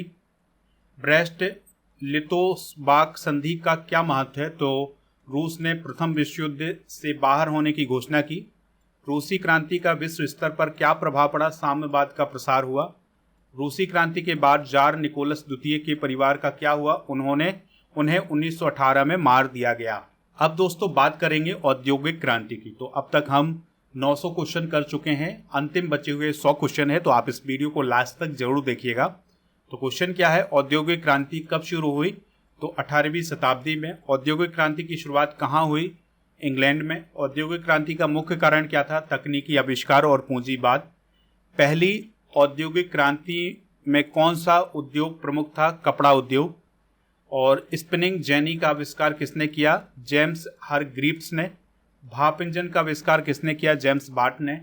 औद्योगिक क्रांति से किस प्रकार की अर्थव्यवस्था का विकास हुआ? पूंजीवादी अर्थव्यवस्था। औद्योगिक क्रांति का प्रमुख ऊर्जा स्रोत क्या था? कोयला। श्रम विभाजन का क्या महत्व था? उत्पादन में वृद्धि। अगला क्वेश्चन है, रेलवे का विकास किसने किया? जॉर्ज स्टीफेंसन ने। औद्योगिक क्रांति ने किस सामाजिक वर्ग को बढ़ावा दिया? मध्यम वर्ग। श्रमिक वर्ग की स्थिति कैसी थी? कठिन परिस्थितियां और कम वेतन। क्लोजर मूवमेंट का क्या महत्व था? कृषि सुधार और श्रमिकों का विस्थापन। औद्योगिक क्रांति के दौरान शहरों में क्या परिवर्तन हुआ? शहरीकरण। औद्योगिक क्रांति से किस देश की शक्ति बढ़ी? इंग्लैंड। मशीनों के विरोध में लुडाइट आंदोलन क्या था? तो श्रमिकों का विरोध हुआ। औद्योगिक क्रांति के दौरान परिवहन में कौन से बदलाव हुए? रेलवे और जहाज़ों का विकास। औद्योगिक क्रांति ने किस प्रकार के उद्योगों को जन्म दिया? भारी उद्योग। औद्योगिक क्रांति का शिक्षा पर क्या प्रभाव पड़ा? तो तकनीकी शिक्षा का विकास हुआ। औद्योगिक क्रांति के कारण किस तरह की समस्याएं हुई? प्रदूषण और श्रमिक शोषण। औद्योगिक क्रांति के दौरान किस प्रकार की राजनीति उभरी? उदारवादी और समाजवादी विचार। औद्योगिक क्रांति ने वैश्विक व्यापार को कैसे बदला? अंतर्राष्ट्रीय व्यापार बढ़ा। औद्योगिक क्रांति के प्रमुख वैज्ञानिक कौन थे? James Watt, Adam Smith. औद्योगिक क्रांति के दौरान महिलाओं और बच्चों की स्थिति कैसी थी? श्रम, शोषण और कम वेतन। औद्योगिक क्रांति का अंत किस घटना से माना जाता है? दूसरी औद्योगिक क्रांति की शुरुआत से। इंग्लैंड की क्रांति को डिस्कस कर लेते हैं। तो दोस्तों गौरवशाली क्रांति कब हुई? तो 1688 ईस्वी में। ग्लोरियस रेवोल्यूशन के दौरान इंग्लैंड के राजा कौन थे? जेम्स द्वितीय। गौरवशाली क्रांति के बाद सत्ता किसे सौंपी गई? विलियम और मैरी को। औद्योगिक क्रांति कब शुरू हुई? 18वीं शताब्दी में। औद्योगिक क्रांति के दौरान सबसे अधिक विकास किस उद्योग में हुआ? कपड़ा उद्योग। गौरवशाली क्रांति का मुख्य उद्देश्य क्या था? राजनीतिक स्थिरता और संवैधानिक राजतंत्र की स्थापना। इंग्लैंड में औद्योगिक क्रांति क्यों शुरू हुई? संसाधनों की प्रचुरता, तकनीकी विकास और व्यापारिक संस्कृति के कारण। औद्योगिक क्रांति के दौरान ऊर्जा का मुख्य स्रोत क्या था? कोयला। रेलवे का विकास इंग्लैंड में कब हुआ? 1825 में। औद्योगिक क्रांति में किस वर्ग को सबसे अधिक प्रभावित किया? मजदूर वर्ग को। गौरवशाली क्रांति ने किस प्रकार की शासन प्रणाली को मजबूत किया? संवैधानिक राजतंत्र। इंग्लैंड में प्रथम कारखाना प्रणाली कब शुरू हुई? 1760 के दशक में। ग्लोरियस रेवोल्यूशन के परिणाम स्वरूप संसद का क्या महत्व बढ़ा? तो संसद की शक्ति में वृद्धि हुई। इंग्लैंड में औद्योगिक क्रांति के दौरान कौन सी मशीन प्रमुख थी? Spinning jenny. औद्योगिक क्रांति का समाज पर क्या प्रभाव पड़ा? शहरीकरण और सामाजिक असमानता में वृद्धि। औद्योगिक क्रांति ने किस नए वर्ग का उदय किया? मध्यम वर्ग। गौरवशाली क्रांति के बाद इंग्लैंड में किस दस्तावेज का महत्व बढ़ा? Bill of rights. औद्योगिक क्रांति का मुख्य तकनीकी आविष्कार क्या था? भाप इंजन। औद्योगिक क्रांति से पहले इंग्लैंड का प्रमुख उद्योग कौन सा था? कृषि। गौरवशाली क्रांति का प्रमुख राजनीतिक प्रभाव क्या था? सत्ताधारी राजा के अधिकारों की सीमितता। दोस्तों, अब हम वर्ल्ड वार फर्स्ट को डिस्कस करेंगे। तो प्रथम विश्व युद्ध कब शुरू हुआ और समाप्त हुआ? 1914 से 1918। प्रथम विश्व युद्ध के प्रमुख कारण क्या थे? साम्राज्यवाद, राष्ट्रवाद, सैन्यवाद और गुप्त समझौते। युद्ध में पहली बार टैंकों का उपयोग कब शुरू हुआ? 1916। प्रथम विश्व युद्ध में ट्रिपल अलायंस के देश कौन कौन से थे? Germany, Hungary, Austria, Italy. और प्रथम विश्व युद्ध में ट्रिपल एटेंट के देश कौन कौन से थे? ब्रिटेन, फ्रांस और रूस। अमेरिका प्रथम विश्व युद्ध में कब शामिल हुआ? 1917। प्रथम विश्व युद्ध में जर्मनी का प्रमुख उद्देश्य क्या था? यूरोप में प्रभुत्व स्थापित करना। प्रथम विश्व युद्ध का सबसे बड़ा मोर्चा कौन सा था? पश्चिमी मोर्चा। युद्ध में इस्तेमाल किए गए जहरीले गैस का नाम क्या था? Mustard gas. प्रथम विश्व युद्ध का अंत किस संधि से हुआ? वर्साई की संधि। युद्ध के दौरान किस संगठन की नींव रखी गई? League of Nations. युद्ध के दौरान रूस में क्या घटना घटी? 1917 की रूसी क्रांति हुई। युद्ध के कारण कौन से साम्राज्य समाप्त हो गए? तो ऑस्ट्रिया हंगरी, ऑटोमन, जर्मनी और रूसी साम्राज्य। प्रथम विश्व युद्ध में कितने लोग मारे गए? लगभग 16 मिलियन। प्रथम विश्व युद्ध के दौरान ब्रिटेन का प्रधानमंत्री कौन था? David Lloyd George.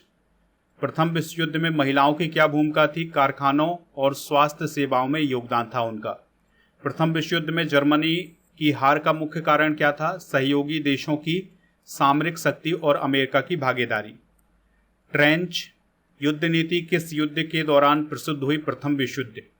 और युद्ध के दौरान अर्मीनियाई नरसंहार कहाँ हुआ? ऑटोमन साम्राज्य में। युद्ध के बाद जर्मनी पर क्या प्रतिबंध लगाए गए? क्षेत्रीय और सैन्य प्रतिबंध व भारी क्षतिपूर्ति हुई थी। चीनी क्रांति के बारे में डिस्कशन करते हैं। तो चीनी क्रांति 1911 का प्रमुख उद्देश्य क्या था? राजशाही का अंत और गणराज्य की स्थापना।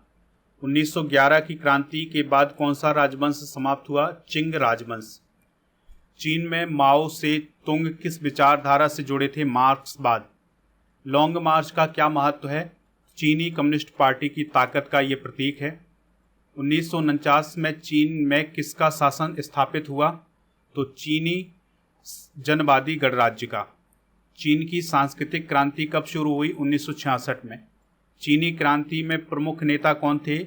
माओ से तुंग और सुन यात सेन। 1911 की क्रांति का नेतृत्व किसने किया? सुन यात सेन ने।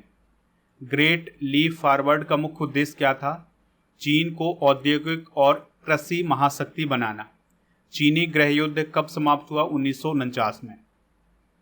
चीनी क्रांति का सबसे बड़ा प्रभाव क्या था? समाजवादी शासन प्रणाली की स्थापना। चीनी क्रांति में जापानी आक्रमण का क्या प्रभाव पड़ा? राष्ट्रवाद का उदय हुआ। चीनी क्रांति के दौरान गुआमिंदान पार्टी का क्या उद्देश्य था? लोकतांत्रिक चीन की स्थापना। माओ से तुंग ने कौन सी पुस्तक लिखी? Red book. चीन की सांस्कृतिक क्रांति का उद्देश्य क्या था? पारंपरिक विचारों को खत्म करना।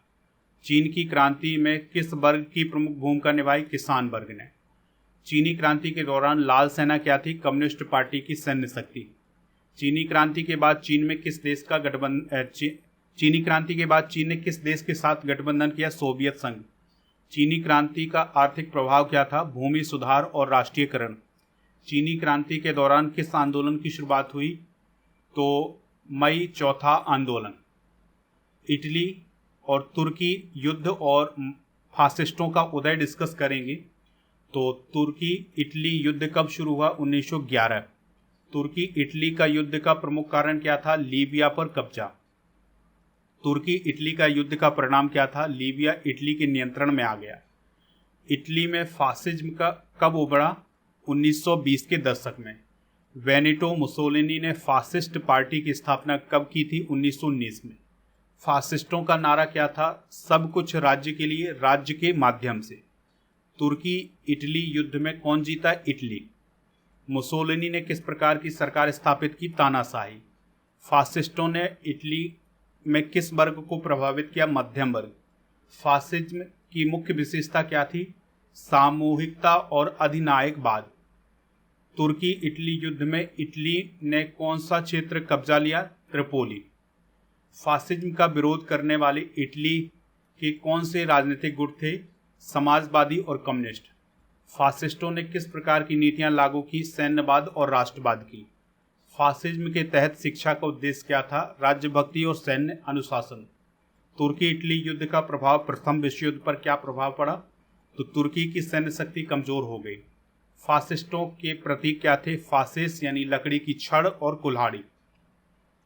इटली के फासिस्ट आंदोलन का मुख्य उद्देश्य क्या था? तो इटली को महाशक्ति बताना। फासिस्ट शासन के दौरान इटली की विदेश नीति कैसी थी? आक्रामक और साम्राज्यवादी। फासिज्म का उदय किस कारण हुआ? प्रथम विश्व युद्ध के बाद आर्थिक संकट और अस्थिरता से। फासिज्म का अंत कब हुआ? 1945 में।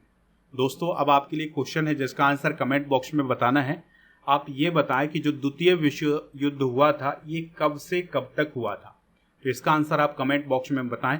तो इस प्रकार से हमने हिस्ट्री के 1000 क्वेश्चन डिस्कस कर लिए हैं। आपको ये लेक्चर कैसा लगा कमेंट बॉक्स में आप हमें ज़रूर बताएं। दोस्तों, आप हमारे स्टडी करके ऐप को इंस्टॉल कर लें, इसका लिंक डिस्क्रिप्शन बॉक्स में दिया गया है। तो यहाँ पर आपको paid course, e book, test series, daily current affairs की PDF, क्लास नोट और कोर्स एंड PDF वाला ऑप्शन मिल जाएगा। तो जो कोर्स एंड PDF वाला ऑप्शन है यहाँ पर आपको राजा गुप्ता सर का जो अर्जुन GS फाउंडेशन बैच है ये मिल जाएगा।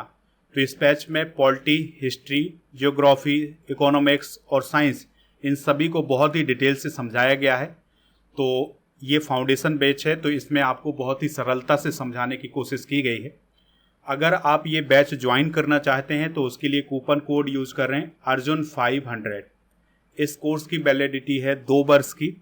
अगर आपको इस कोर्स को लेने में कोई दिक्कत परेशानी आती है तो आप इस नंबर पर भी संपर्क कर सकते हैं। इसके अलावा ऐप पर एक GK GS का फाउंडेशन कंप्लीट ऑनलाइन बैच भी है, तो इसको भी प्राप्त कर सकते हैं ऐप पर जाकर। दोस्तों, स्टडी करके ऐप में कोर्स एंड PDF वाले ऑप्शन पर 1 year complete monthly current affairs का पैकेज मिल जाएगा, 1000 टॉपिक बाय स्टैटिक GK का PDF और 1 year topic wise all current affairs का PDF भी आपको यहाँ पर मिल जाएंगी। दोस्तों, अगर आप राजा गुप्ता सर की जो ऑब्जेक्टिव स्टैटिक GK की बुक है और जो स्टैटिक GK की बुक है इसको प्राप्त करना चाहते हैं तो आप इस वेबसाइट पर विजिट कर सकते हैं। इस वेबसाइट पर आप ऑर्डर करके और इस बुक को आप अपने घर पर मंगा सकते हैं। दोस्तों, ऐप पर ई बुक वाले सेक्शन पर 13 महीने के करंट अफेयर्स की ई बुक और 1800 करंट अफेयर्स के MCQs की ई बुक भी मिल जाएगी। इसके अलावा जो ऐप का ई बुक वाले सेक्शन है इस पर आपको GK GS की ई बुक मिल जाएगी जिसमें Indian geography, polity, history, science इन सभी टॉपिक को डिस्कस किया गया है हिंदी और इंग्लिश दोनों मीडियम में। तो ये ई बुक भी आप प्राप्त कर सकते हैं। ऐप पर टेस्ट पास वाले ऑप्शन पर जाकर के टेस्ट पास दे सकते हैं जिसमें आपको 1000 से अधिक टेस्ट मिलेंगे 1 वर्ष की वैलिडिटी के साथ। तो ये सभी बुक आप प्राप्त कर सकते हैं। और इसके अलावा दोस्तों, ऐप पर एक स्पेशल ऑफर चल रहा है जिसमें आप 2024 की जो सभी मंथली करेंट अफेयर्स की बुक है वो प्राप्त कर सकते हैं। उसके लिए कूपन कोड यूज करना है पैकेज 100। 2025 की जो ई बुक हैं वो भी आपको इसी कूपन कोड के साथ मिल जाएंगी, तो इसका पैकेज मिल जाएगा। हर महीने आपको ई बुक अपडेट करा दी जाएगी, तो मात्र 199 रुपये में इस ई बुक के पैकेज को प्राप्त कर सकते हैं। ई बुक वाले सेक्शन पर मंथली करंट अफेयर्स, इसके अलावा Lucent GK king series, marathon class इन सभी की जो PDF है वो मिल जाएगी। इसके अलावा उत्तर प्रदेश GK GS all subject e book, ये सभी ई बुक आपको ऐप पर उपलब्ध हैं, तो इनको प्राप्त कर लें। और आप राजा गुप्ता सर के टेलीग्राम चैनल को ज्वाइन कर सकते हैं। टेलीग्राम चैनल का नाम है राजा गुप्ता ऑफिशियल। इसके अलावा दोस्तों, अगर आपको कोई दिक्कत परेशानी आती है तो आप इस नंबर पर भी संपर्क कर सकते हैं। राजा गुप्ता सर के इंस्टाग्राम पेज को भी फॉलो कर लें। तो ये इंस्टाग्राम पेज है, इसको आप फॉलो कर सकते हैं। अप्रैल 2025 के मंथली करंट अफेयर्स की ई बुक आपको ऐप पर मिल जाएगी। ऐप पर एक स्पेशल ऑफर चल रहा है जिसमें आपको 10,000 स्टैटिक जीके की पीडीएफ मिल जाएगी। तो इनमें ये सभी टॉपिक कवर किए गए हैं। इसके अलावा 1000 टॉपिक वाइज करंट अफेयर्स की पीडीएफ भी आपको ऐप पर ही मिल जाएगी। तो इन सभी पीडीएफ को आप ऐप पर जा करके प्राप्त कर सकते हैं। तो उसके लिए आपको स्टडी कर ऐप डाउनलोड करना है, जिसका लिंक डिस्क्रिप्शन बॉक्स में दिया